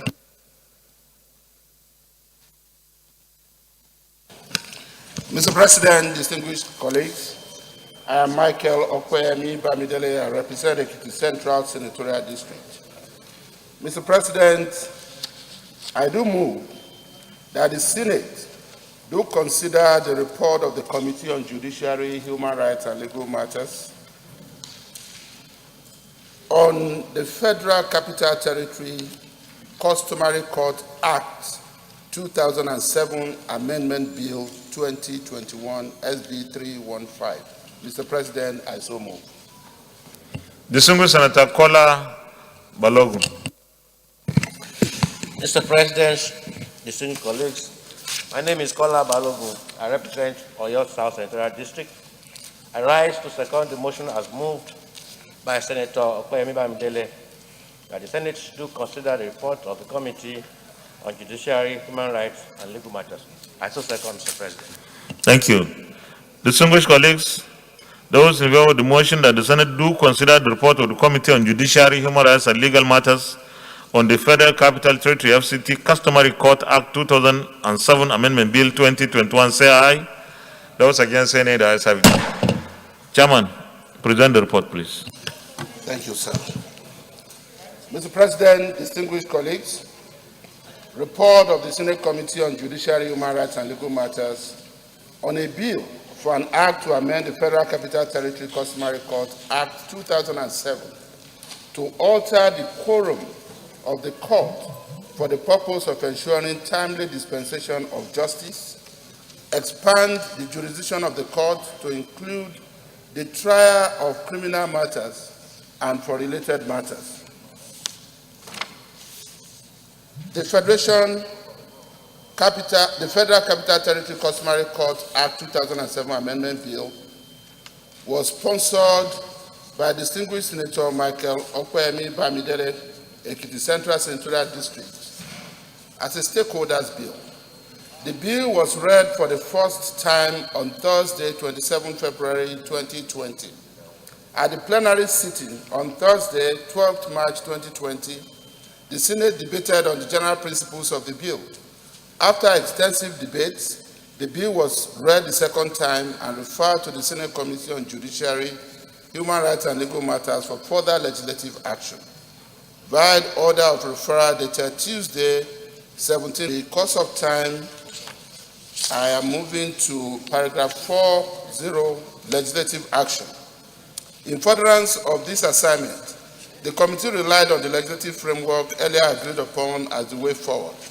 In addition, the committee made wide consultation with relevant stakeholders in order to elicit their input on the proposed legislation and also considered views expressed by distinguished senators on the merits of the bill during debates on its general principles. Mr. President, distinguished colleagues, for the avoidance of doubt, I wish to state that preponderance of opinions expressed on the bill by stakeholders support its passage as an act of the National Assembly. The committee also scrutinized in detail all the views canvassed on the bill. Below are the highlights of the views expressed by stakeholders on the proposed legislation. It is apposite to state, Mr. President and distinguished colleagues, that stakeholders re-echoed their absolute support for the passage of the bill by stating that its introduction at this point in time is a welcome development as it is aimed at reducing the quorum of the Federal Capital Territory Customary Court for speedy trials, as well as expansion of the jurisdiction of the court to undertake criminal matters in order to ensure quick dispensation of justice and to reduce the workload on the magistrate court. The criminal jurisdiction being sought through this bill is appropriate and acceptable as all the judges of the court are legal practitioners who are competent to sit over criminal matters and as well knowledgeable responsibility to exercise jurisdiction over causes and matters within the territorial limits of the Federal Capital Territory, as set out in the schedule to the Act, with particular reference to Section 14.1 and 2 of the Act. Part 1 of the schedule vests civil jurisdiction in the customary court, while Part 2 vests minimal criminal jurisdiction on the court, which has made it impossible for judges of the court to sit on criminal matters. They submitted that the intent of the bill is revolutionary and a welcome improvement on the principal act. They stressed that the objective of the bill, apart from seeking to declog the dockets of magistrate courts in the FCT, is also to seek to expand the criminal jurisdiction of the court, which would expose judges of the court to the rudiments of criminal trials, which are highly essential upon elevation to Court of Appeal, where any matter can be assigned to a judge. Therefore, it is expedient that such necessary alterations are made on the principal act to ensure that the court is not limited in scope in the performance of its statutory duties. Mr. President, distinguished colleagues, I am moving to paragraph 5 on page 5, legislative summary. Mr. President, distinguished colleagues, in the court reflected in this report. Similarly, editorial corrections were also made to ensure that the bill conforms to normative legislative drafting style. Redrafted because from the provisions of Part 2 of the schedule to the Extant Act, it is clear that the court has minimal criminal jurisdiction. Therefore, the purport of this bill is to expand the criminal jurisdiction of the customary courts since they are manned by legal practitioners and not to confer criminal jurisdiction afresh. Clause 5 of the bill, as each court of the customary court has its own appellate jurisdiction as conferred by the Extant Act. Therefore, the word "and" has been deleted as shown on the attached table because introduced by the committee in view of the expanded criminal jurisdiction of the court. By the expansion, there should be a corresponding amendment to Section 65 to encompass the elements of the expanded criminal jurisdiction of the court. Accordingly, the existing provision was renumbered as subsection 1 and a new subsection 2 was introduced, as set out in the attached table to this report. Clause 8 of the bill was introduced by the committee. The clause amends Section 66 of the Principal Act, which deals with the interpretation section. Some terms in the interpretation section have been amended in line with the expanded criminal jurisdiction of the court. Our observations and findings. Mr. President, distinguished colleagues, flowing from the analysis of submissions made by the stakeholders on the bill and based on clause-by-clause consideration, that the introduction of the bill is laudable and commendable as its passage into law will go a long way in addressing most of the challenges in our justice delivery system. 2, that the bill in its entirety is revolutionary in the justice sector reform and will help generally in effective justice delivery through the proposed enhanced legal framework. 3, that the alteration of the customary court quorum from 3 to 1 will no doubt enhance quick dispensation of justice as unnecessary postponement of trials occasioned by absence of one of the 3 judges will no longer stall the proceedings of the court. 4, that the shall not take part in the judgment of the court. As such, the quorum of 1 judge per case will enable the court to achieve a high level of efficiency in fulfilling the requirement and determination of matters within reasonable period as provided in Section 36(1) and 4 of the 1999 Constitution of the Federal Republic of Nigeria as altered. 5, that the utilization of the existing customary court judges will help to fulfill the intendment of the bill without imposing additional fines, not only clog the docket of the magistrate courts, but will enhance the efficiency of the court in the resolution of the ever-increasing civil matters due to complexity of modern life. 7, that the FCT customary court currently are manned only by qualified legal practitioners with vast experience as encapsulated under Section 4 of the Principal Act. Yet, the court is not conferred with criminal justice jurisdiction while their counterparts in the states are vested with such criminal jurisdiction. 8, that this amendment will position the judges of the court for elevation in the judiciary, as their potentials and expertise in the area of law are reviewed, thereby forming valid base for accessing their performances by appellate court. 9, that the amendment of the Customary Court Act shall have consequential effect of a deemed amendment to Section 494 of the Administration of Criminal Justice Act. And 10, that it is stretched that where there are 2 or more legislations on a subject matter, the latter legislation prevails. This is espoused in the Supreme Court case in 1993, FPELR, page 315(7). Our recommendation.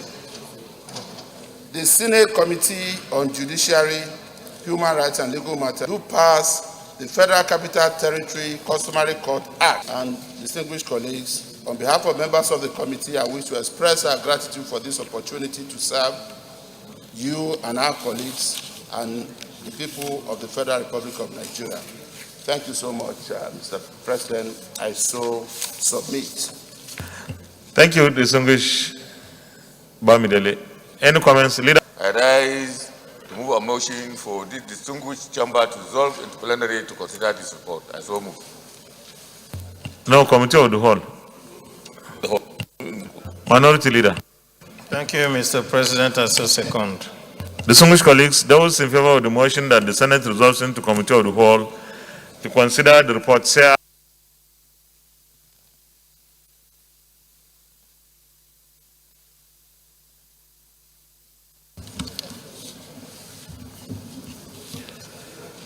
Distinguished colleagues, 2.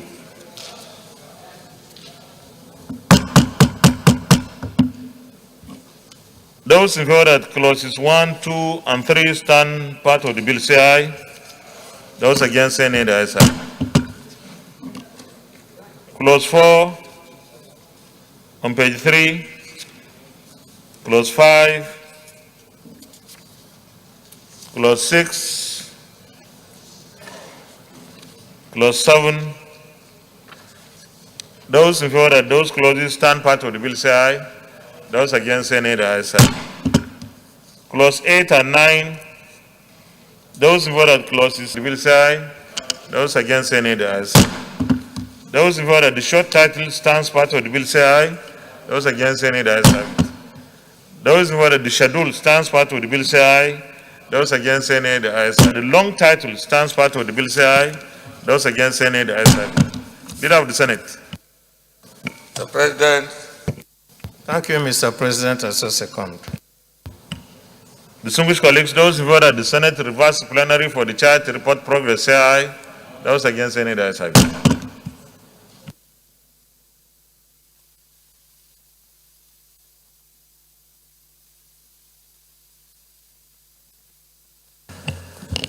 The Senate, in the Committee of the Whole, considered the report of the Committee on Judiciary, Human Rights and Legal Matters on the Federal Capital Territory Customary Court Act 2007 Amendment Bill 2021 and approved as follows. Long title as recommended. Clauses 1 to 7 as recommended. Interpretation as recommended. Short title as recommended. Schedule as recommended. Explanatory memorandum as recommended. Is this a true reflection of what transpired in the Committee of the Whole? Thank you. Leader of the Senate. Mr. President, I rise to a motion that this motion be read the third time. I so move. It's bill. Leader.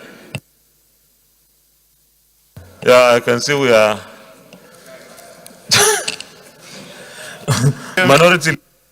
Thank you, Mr. President. I so second. Distinguished colleagues, maybe it's the mood of the Senate.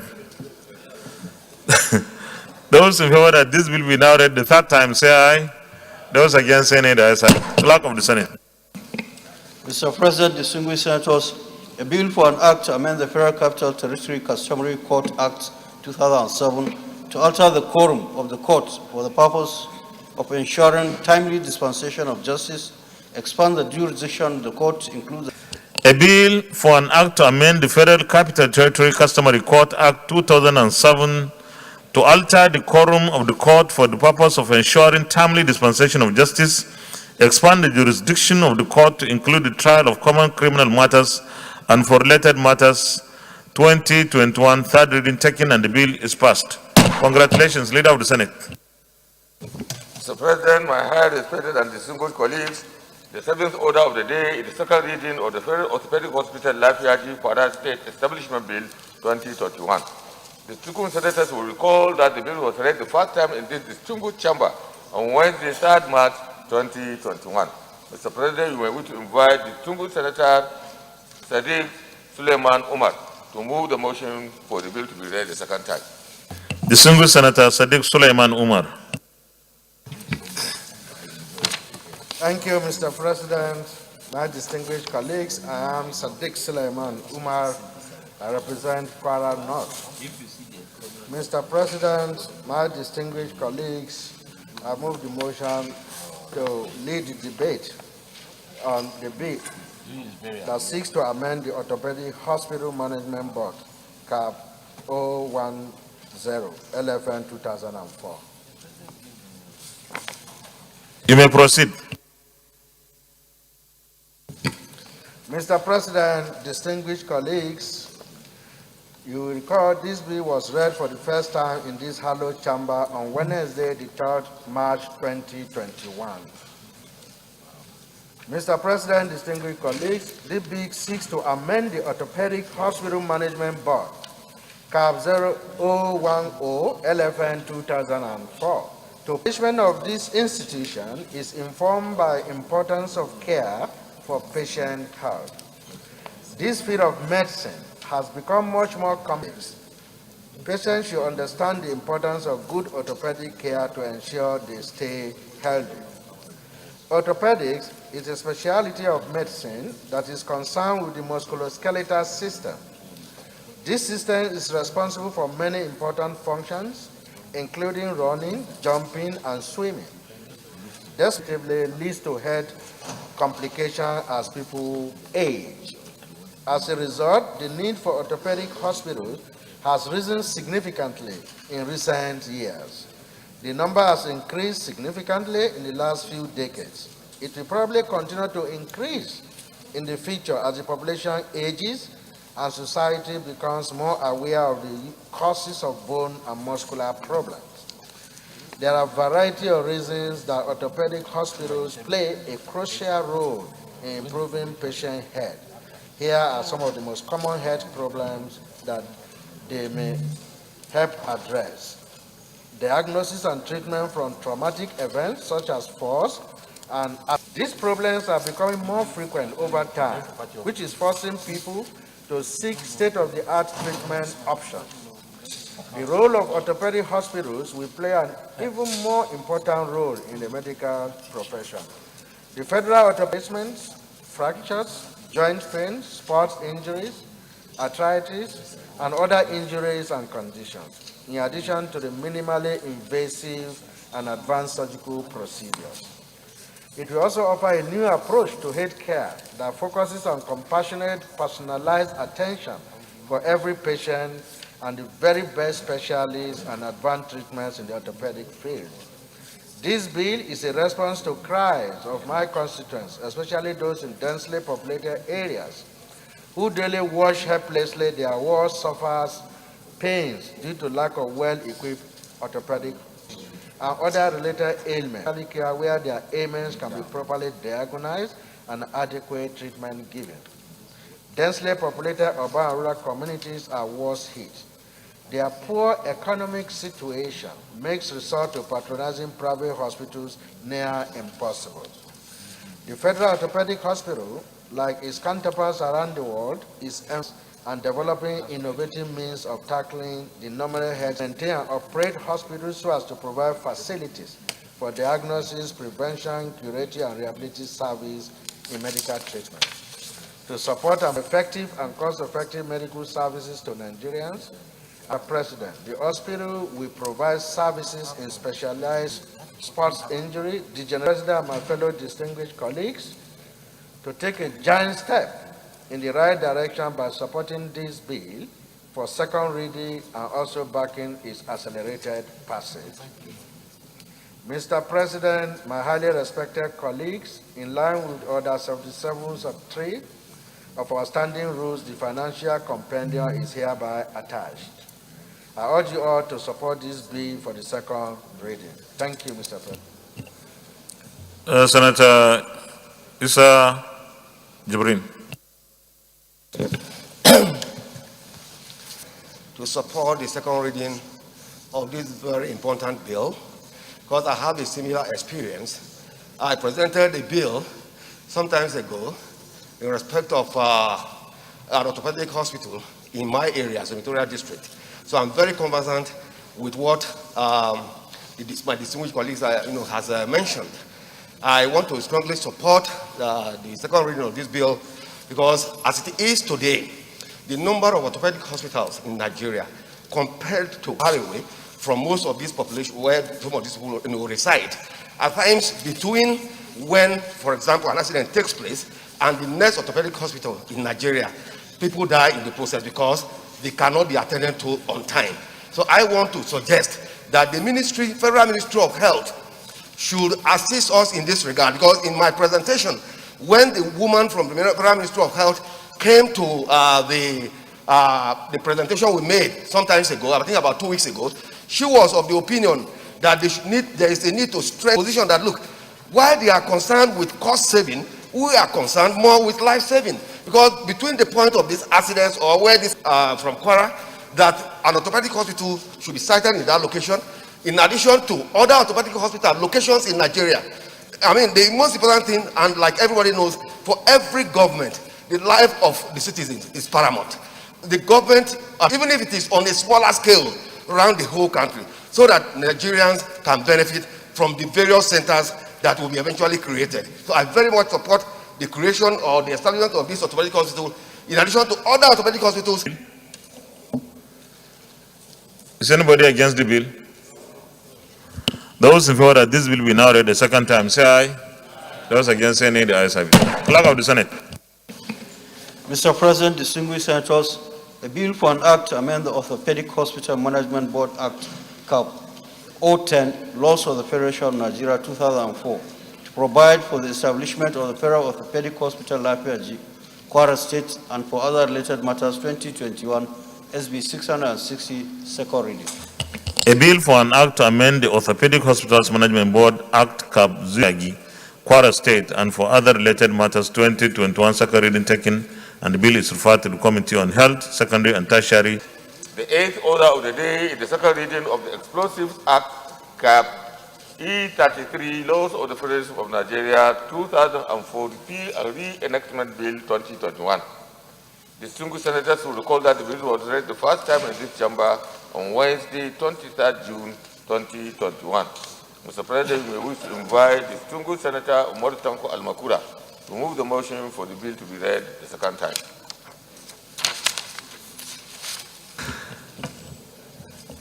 Distinguished Senator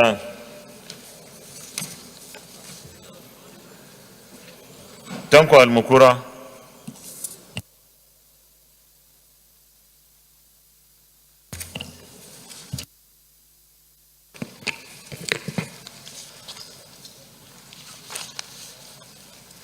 Thank you, Mr. President. My distinguished colleagues, permit me to lead the debate on the Explosive Act, Repeal and Reenactment Bill 2018, which was read for the first time on 2021, Wednesday, 23rd June 2021. The bill seeks to repeal the Explosives Act number 34, 1967, CAP E18, Laws of the Federation of Nigeria 2004, and reenact Explosive Bill 2021 to make comprehensive provisions for the use and, Mr. President, my highly respected colleagues, the essence of this bill is that the existing legislation, the Explosives Act number 34, 1967, is inherently inaccurate. The introduction of the Explosives Act, Repeal and Reenactment Bill 2021 is expected to align Nigeria's explosive legislation with global best practices when it replaces the inadequate to adhere to United Nations regulations in terms of classification, marking, transport, and packaging. The current 1967 Explosives Act is outdated owing to inadequate penalties, a classification system that is inconsistent with the standards of the international community, and the failure to regulate pyrotechnicians, black powder users, modern rocket hobbyists, and on-site manufacturing of explosives. Mr. President, my highly respected colleagues, amongst the revised aspects of the new Act is the need for importers and suppliers to obtain authorization for explosives before these are sold to end users. The process entails the authorization, which requires that explosive shipments be properly named, have United Nations classification and packaging, and performance and compliance testing certificates. However, users, manufacturers, importers, exporters, suppliers, transporters, and brokers must first be authorized as legal entities by the minister before any license, permit, certificate, or authorization of explosives may be issued. Each legal entity is obligated to appoint a responsible person or persons to be responsible for any actions regarding explosives, such as applying for permits, record keeping, and ensuring explosives safety and security. The bill further makes new provisions to compel explosives to be packed, marked, and labeled in accordance with international best practices in line with the identification and classification of dangerous goods for transport. The transport of dangerous goods, packaging, and large packaging for road and rail transportation.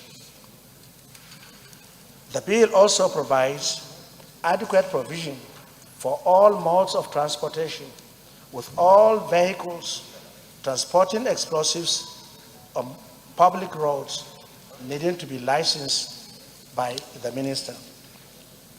Transport, import, export, or transit permits must be applied for when explosives are being moved between suppliers, so explosive storage, magazines, and workplaces. The bill deals with the manufacturing of ammonium nitrate, the mixing equipment to be licensed by the minister, while the application for the manufacturing permit must include documents that cover risk assessment, the physical location of the manufacturing site, and the description of the substances used in the manufacturing process. Regulations affecting the license and construction of explosives magazines are covered in Chapter 8 of the Act. General requirements include fencing, lightning protection, and drainage. An application for permission to construct an explosives storage magazine, including the provision for certain scales for the magazine's plans and safety distances, must be submitted to the minister. All companies that handle explosives, including importers, exporters, manufacturers, and users, must appoint magazine masters to take full responsibility for the secure storage of explosives as well as stock control. The bill also enforces a wide range of penalties commensurate with the seriousness of offenses that are now beginning to emerge under the rubric of explosives. Secondly, the penalties contained in the existing Act are weak, and consequently, offenders continue to get away with light sentences and then return to jail at the system and to resume their nefarious businesses, hence the new provision. The bill seeks to provide the following. 1. The banning of the use of temporary or trailer-mounted magazines for the storage of explosives, except for all for oil service companies. The classification of ammonium nitrates as explosives, even in its raw form, called praise. Third, provision of the legal backing for the exportation of explosives. Next, review of the offenses and punishments to reflect the severity of crimes relating to explosives matters and introducing stiffer punishments. Control of expensive motors under the Explosives Act and streamlining the provisions of the bill with modern day realities, especially as it relates to national security. Mr. President, my dear distinguished colleagues, this bill is very, very important, and as it is geared towards improving our national security. Mr. President, distinguished colleagues, I urge you to support the passage of this bill for the second reading. I thank you, Mr. President.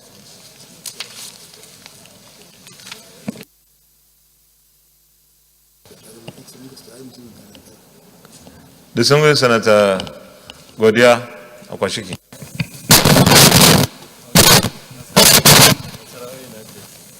Mr. President, my very distinguished colleagues, I am Senator Akwashiki, second reading. Mr. President, my very distinguished colleagues, just like he said, this is one bill that is very important to our lives, because this bill,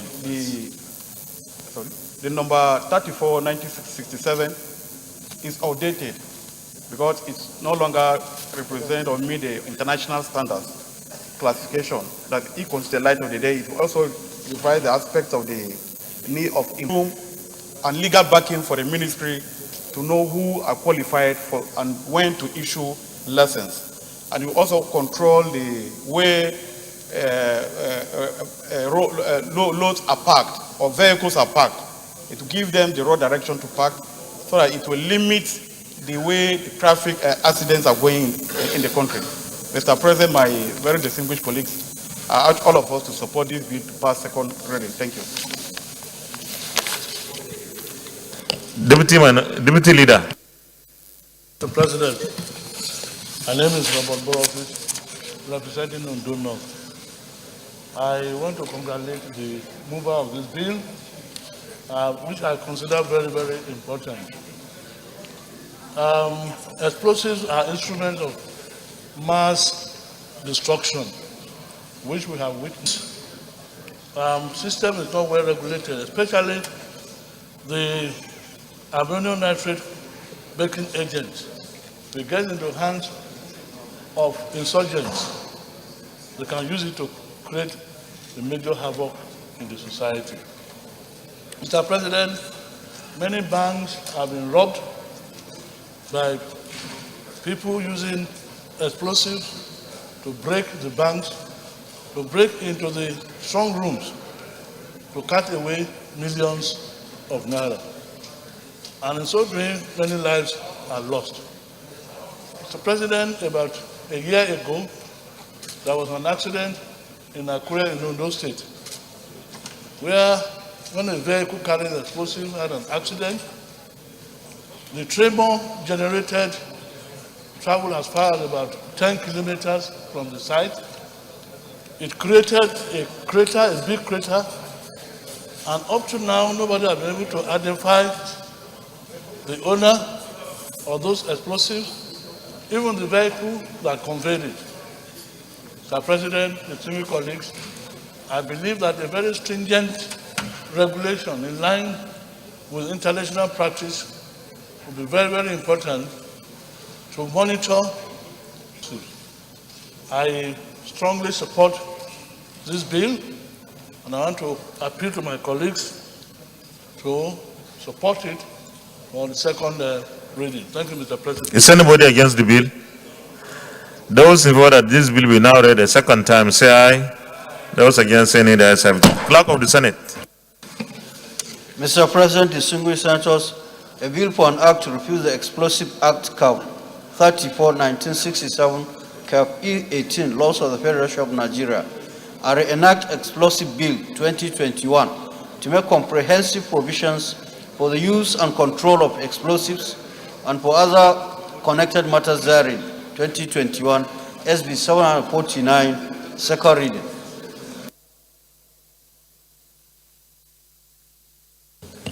A bill for an act to repeal the Explosive Act number 34, comprehensive provisions for the use and control of explosives and for other connected matters therein, 2021, second reading taken, and the bill is referred to the Committee on Solid Minerals to report back within 4 weeks.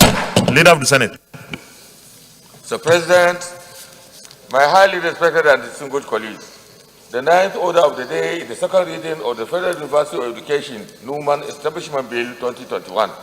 Distinguished senators will recall that the bill was read the first time in this distinguished chamber on Thursday, 8 October 2020. Mr. President, you may wish to invite distinguished Senator Binas Dauda Yaro to move the motion for the bill to be read the second time. Thank you, Mr. President, distinguished colleagues. My name is Binas Dauda Yaro, representing Adamawa South. I rise to move that the bill for the establishment of the Federal University of Education, Numan, in Adamawa State, be read the second time. With your permission, I will now to lead the debate. You may proceed, please. Mr. President, and my highly respected distinguished colleagues, permit me to lead the debate on this very important bill, which seeks to provide for the establishment of the Federal University of Education, Numan, in Adamawa State. The bill was read the first time in this hallowed chamber on Thursday, 8th October 2020. For any country to achieve meaningful development, the socio-economic and political system must be enhanced. This is why successive Nigerian governments placed much emphasis on the development of the individual as a means to national development. Education is a sure means of developing individual potentials.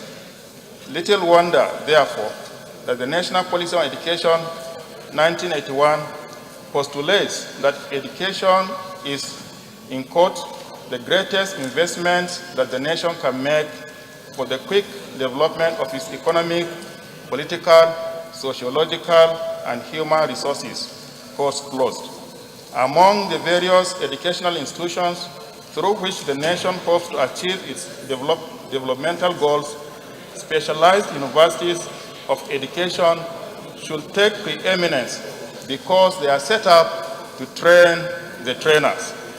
The present decline in the Nigerian educational system can be traced to the shortages of qualified teachers and instructors amidst a growing population and proliferation of public and private post-primary educational institutions in the country.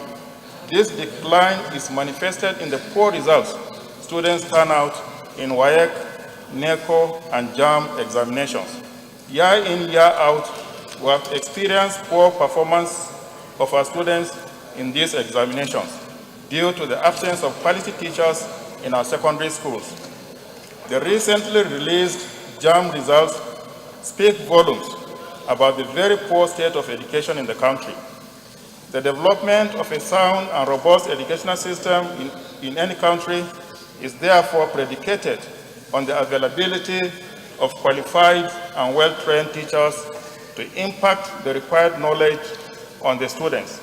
Thus, the need to have a strong system in our educational sector that shall continuously produce well-qualified and trained teachers, as is obtainable in other countries, cannot be overemphasized.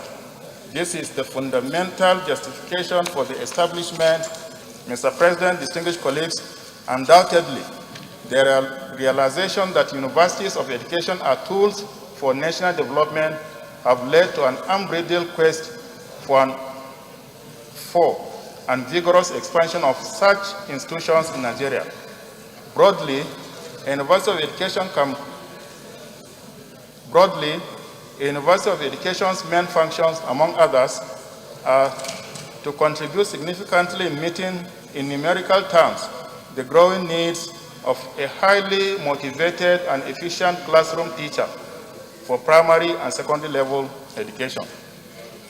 It epitomizes a strong tradition of excellence in teaching functional or job-oriented courses and conducts research activities for community and related services.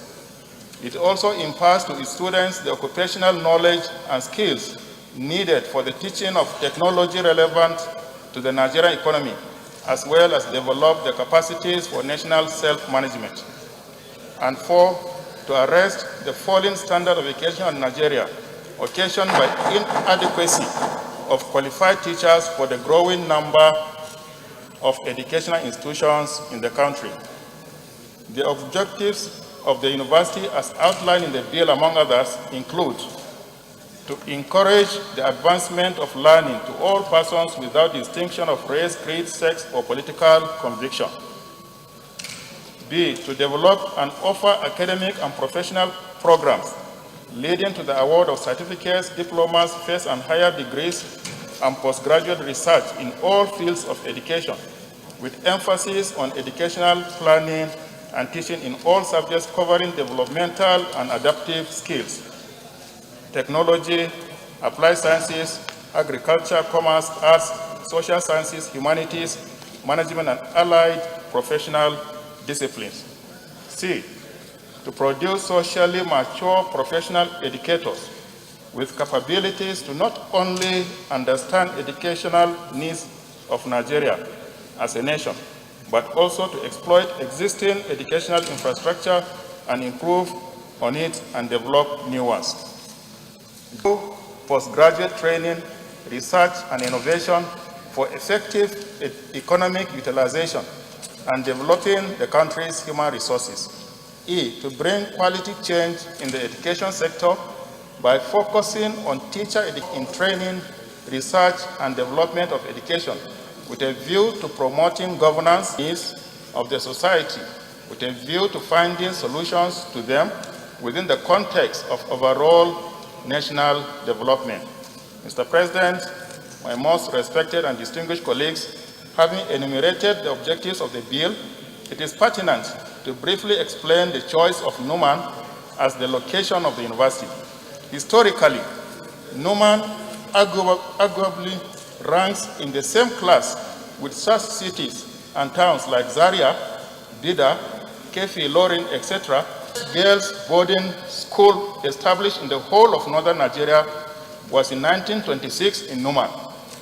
Before and after independence, Numan boasted of a number of missionary post-primary schools, such as Numan Teachers College, Villanova Secondary School, Numan, Brownham Secondary School, Numan, Craft School, Numan, town or city in the old northeastern state that boasted this number of post-primary schools in one cluster.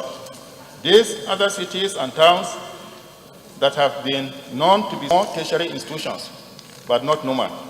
As a matter of fact, in the entire Adamawa South Senatorial District, which is the largest in Adamawa State, comprising 9 out of the 21 local government areas of the state, there is not a single federal government tertiary institution. Mr. President, my highly respected colleagues, the educational portion of the country for the better. It will also provide a balanced educational development. A compendium of the financial implications of the establishment of the university is hereby attached. It is pertinent to add that the Adamawa State government has indicated willingness to allow the university take off at the Numan campus of the Adamawa State Polytechnic. Therefore, Mr. President and my distinguished colleagues, it is my prayer and ardent call that you consider the plight of the people who are desirous of becoming professional teachers and support the expeditious passage of this bill. I thank you very much. Distinguished colleagues, my name is Senator Boacha Emmanuel. I represent Taraba South. Mr. President, I want to support this bill because of the importance and significance it bears on our national development. It's often said, and I believe, that if you want to destroy a nation, you don't need an atomic bomb. You just work on lowering standard of education. And I'm aware that What we go through by the falling standard of education is because of the lackadaisical attitude people develop towards the teaching profession. And if there is to reduce this attitude, this lukewarm attitude towards the teaching profession, indeed, it is a very noble profession that has not been given much attention. This is the old profession that desires respect, because all of us seated here are important institutions, as the lead debater said, is clear. And I remember in those days, Mr. President, because of our relationship with Adamawa State, having been created out of old Gongola, I know Numan used to be a very fantastic destination of academic activities. Among the schools mentioned, I don't know which school goes by the new name, the Sakato Secondary School. As a growing young man, we used to go there for sport. And I think Numan is quite good. I rise to support this bill, Mr. President. Thank you very much. Is anybody against the bill? Those in favor that this bill be now read the second time, say aye. Those against, say nay. The ayes have it. Clerk of the Senate. Mr. President, distinguished senators, a bill for an act to provide for the establishment of the Federal University of Education, Numan, Adamawa State, and for other matters connected there with 2021, SB 522, second reading. A bill for an act to provide for the establishment of the Federal University of Education, Numan, Adamawa State, and for other matters connected there with 2021, second reading taken, and the President, my highly respected and distinguished colleagues, the 10th order of the day is the second reading of the Institute of Information and Communication Technology, Iwo, Osun State, Establishment Bill 2021. Distinguished senators will recall that the bill was read the first time in this distinguished chamber on Wednesday, 22nd July, Riolowo, to move the motion for the bill to be read the second time. Distinguished Senator Oriolowo Aderele Adeyemi, Osun West. Thank you, Mr. President. Mr. President, distinguished colleagues, I rise to lead the debate on the bill for the establishment of Institute of Information and Communication Technology, Iwo, Osun State. The bill was read for the first time in this Alu chamber on Wednesday, 22nd July 2020. The institute, when established, will carry out scientific and applied research in the area of modern information tech, dynamic learning infrastructure, with quality education through rigorous teaching and research infrastructure methodologies in information and communication technology, ICT. The institute will provide academic programs with quality curricular focus to forge professionals, experts, scholars in the field of information technology, communication, electronics, software engineering, and telemedicine. Furthermore, the institute will aim at fostering such fellows among its academia, undergraduates, and graduate scholars, and ensuring a place of pride for our teeming youth in the world of learning. If this bill is passed and the institute established, will be a pioneer institute with its mission to impart cutting-edge technological education for all Nigerians, similar to institutions alike in the meeting the world demand. It will provide platforms for modeling, design, objective optimization models, group decision-making models, desktop and web-based software systems for information processing, optimization, and decision support. It will enable for research and studies to enhance modeling and optimization for automobile marketing business model will also be part of the Institute's academic curriculum, where processes for optimal job scheduling and e-transaction skill will be learned. The institution will be a center of excellence for creation methods and software tools for e-learning and e-testing, including web based applications and web design.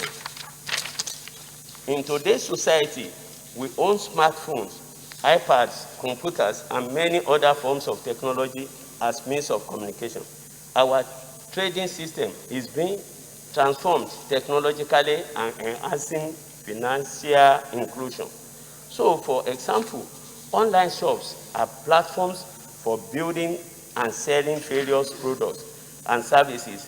Screens are used to communicate train, bus, flight schedules to passengers, and data are warehoused for survey and research for numerous purposes. Mr. President, distinguished colleagues, technology is extremely important in the workplace as a means of communication. Today, businesses rely on remote. It is trending now that all businesses have social network websites that will enable service delivery and giving updates to their customers. The advanced business world also use video conferencing and virtual meetings and time management, which has essentially reduced limitations that were previously set in the business world. Job opportunities are also created in companies due to information communication technology. It is therefore of vitalities that ICT offers. Globally, applications of ICTs are making dramatic changes in the economic and social development. These changes does not generally mean an increase in the number of computers appearing in homes, workplaces, and schools, but a change in the foundation of economic growth and its relationship to human capital. UNESCO's International Commission on Education for the 21st Century makes it clear that learning is a treasure within, and that there is the need to develop learning society, of which education has a key role to play in achieving this. With this, many countries develop policies for utilizing the potentials of ICT in education, and our beloved country should not be left out.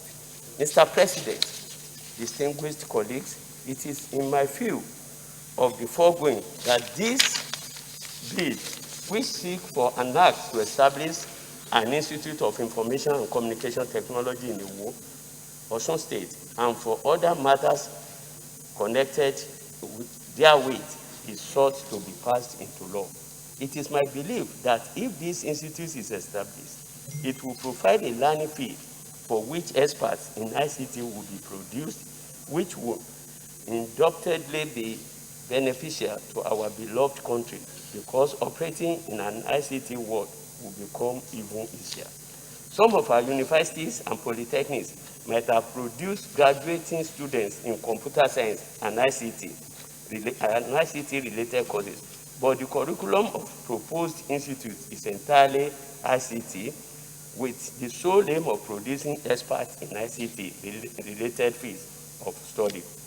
Mr. President, my distinguished colleagues, I wish to inform you also that the choice of locating this institute in Iwo is informed by the fact that there is a gigantic facility that was built to house similar media and communication television house in Iwo.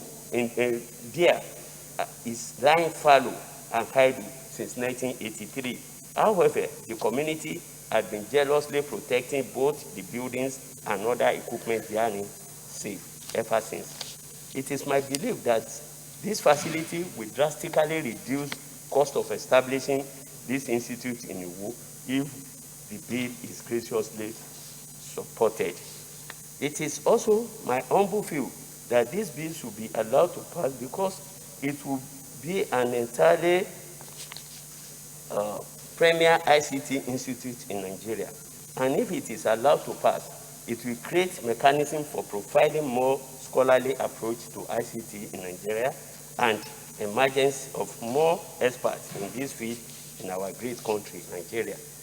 ICT is the trending best practice in the world over, and an institute, especially Standing Order 2015, as amended, a compendium of the financial implication of the establishment of the institute reading of this bill. Thank you. Excellencies, distinguished colleagues, my name is Brian Bobert, representing Sokoto East.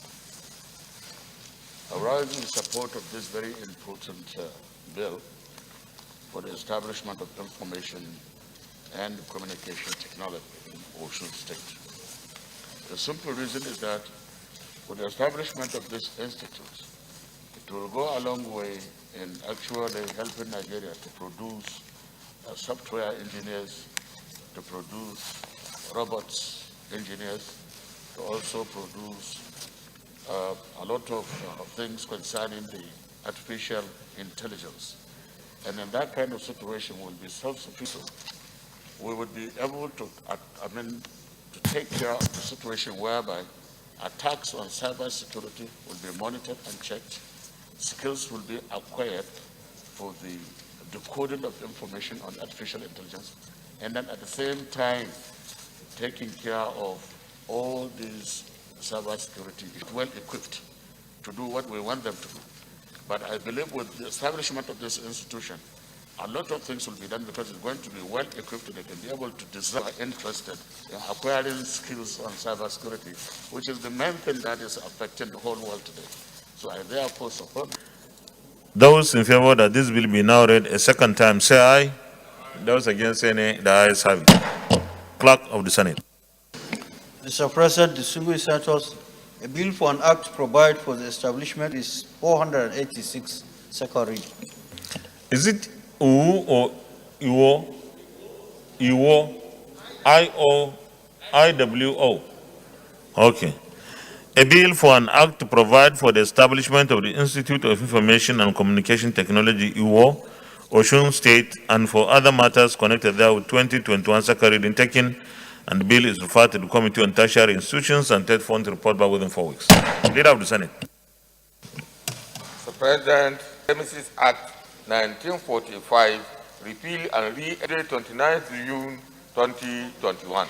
Mr. President, you may wish to invite distinguished Senator Stephen Adi Ode to move the motion for the bill to be read the second time. Distinguished Senator Stephen Adi Ode. Thank you, Mr. President.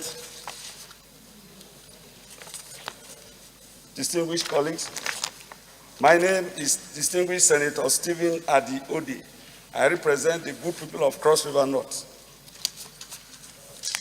Mr. President, permit me to lead a debate on the bill for an act to repeal the Recovery of Premises Act 1945 and enact the Recovery of Premises Act 2021 to provide a comprehensive legal and institutional framework for the recovery of premises in Nigeria and other matters related thereto.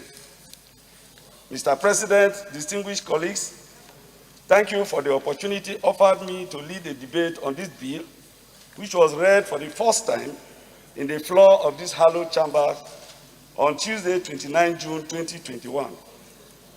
The purpose of this bill is to repeal the Recovery of Premises Act 1945 and to enact the Recovery of Premises Act 2021 to provide a comprehensive legal and institutional framework for the recovery of premises in Nigeria and other related matters.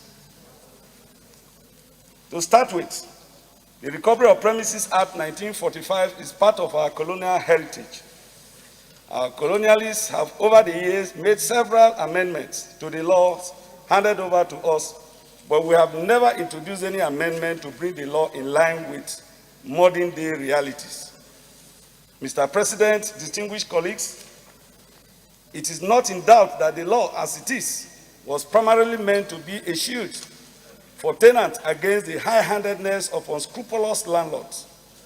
But the reality today is that it has become a sword in the hands of the tenant against landlords, especially when it comes to the issue of service of quit notices.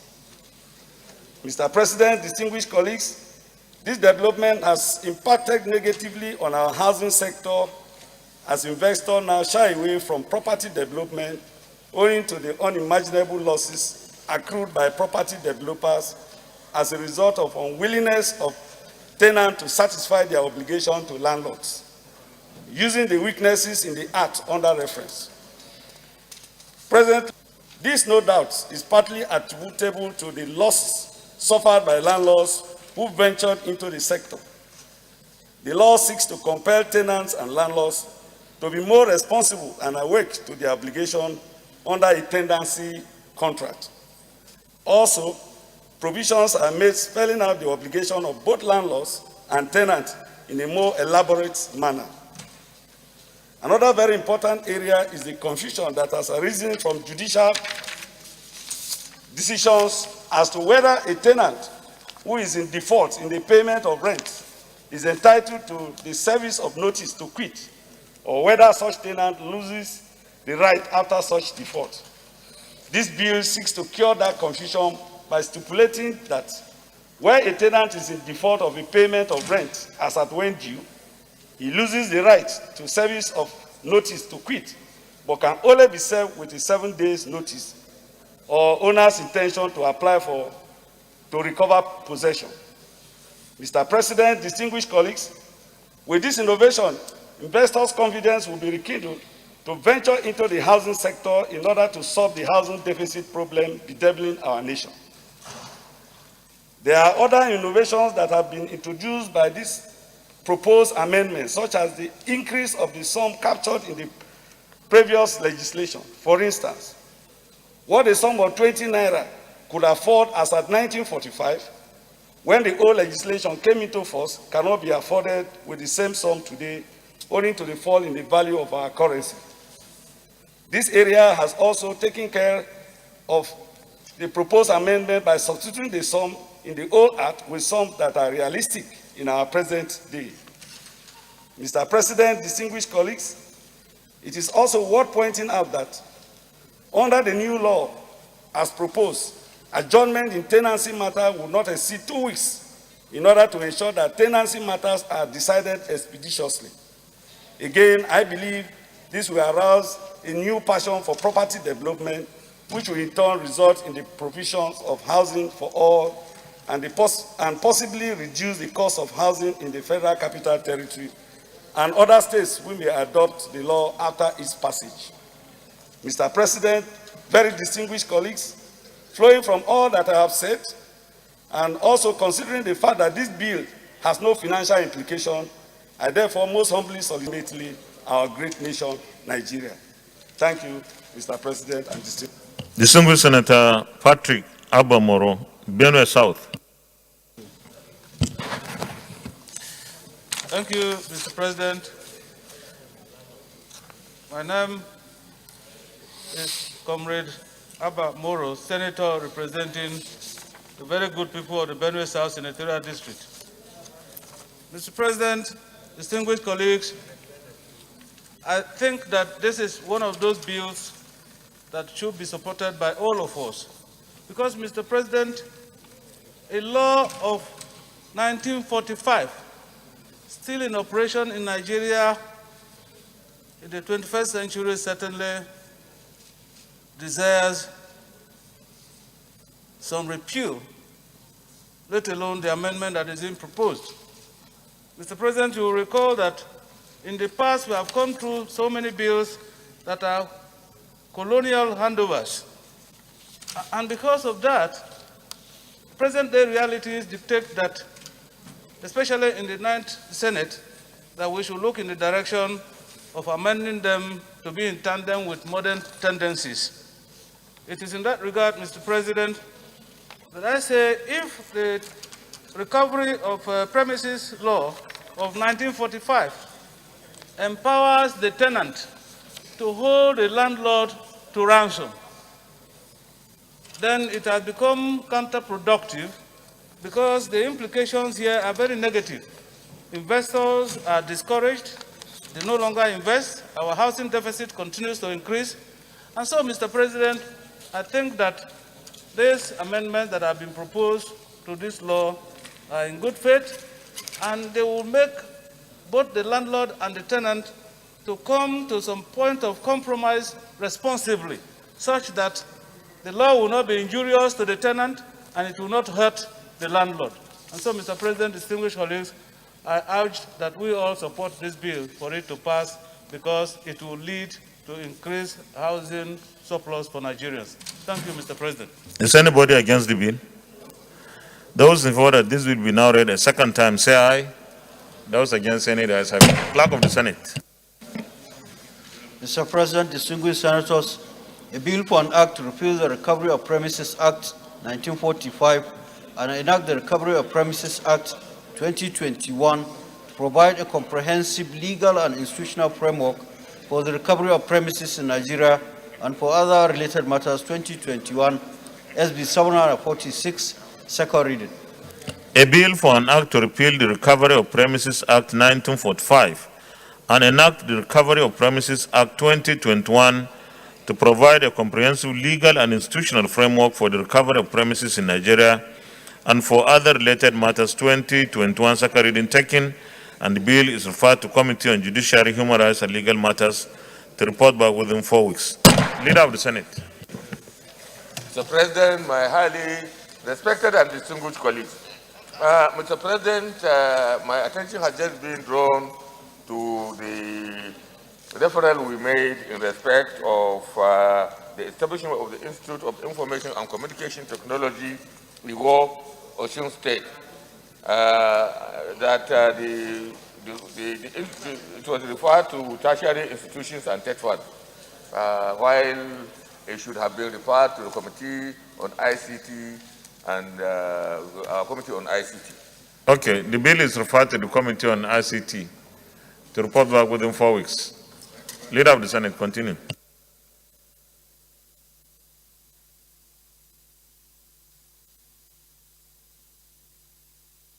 Today's proceedings on the order paper, I hereby move a motion that the Senate do adjourn to Tuesday, 13th July 2021 at 10 a.m. prompt.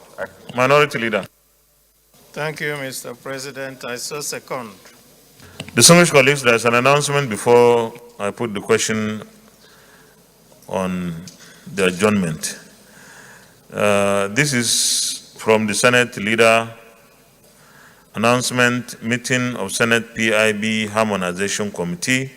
The Senate Committee on the Harmonization of the PIB Petroleum Industry Bill 21, signed Senator Yahya Abdullahi, Senate Leader and Chairman.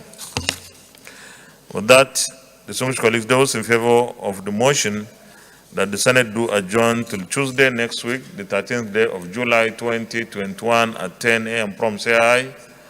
Those against, say nay. The ayes have it. The Senate is hereby adjourned until Tuesday, the 13th day of July 2021 at 10 a.m. prompt.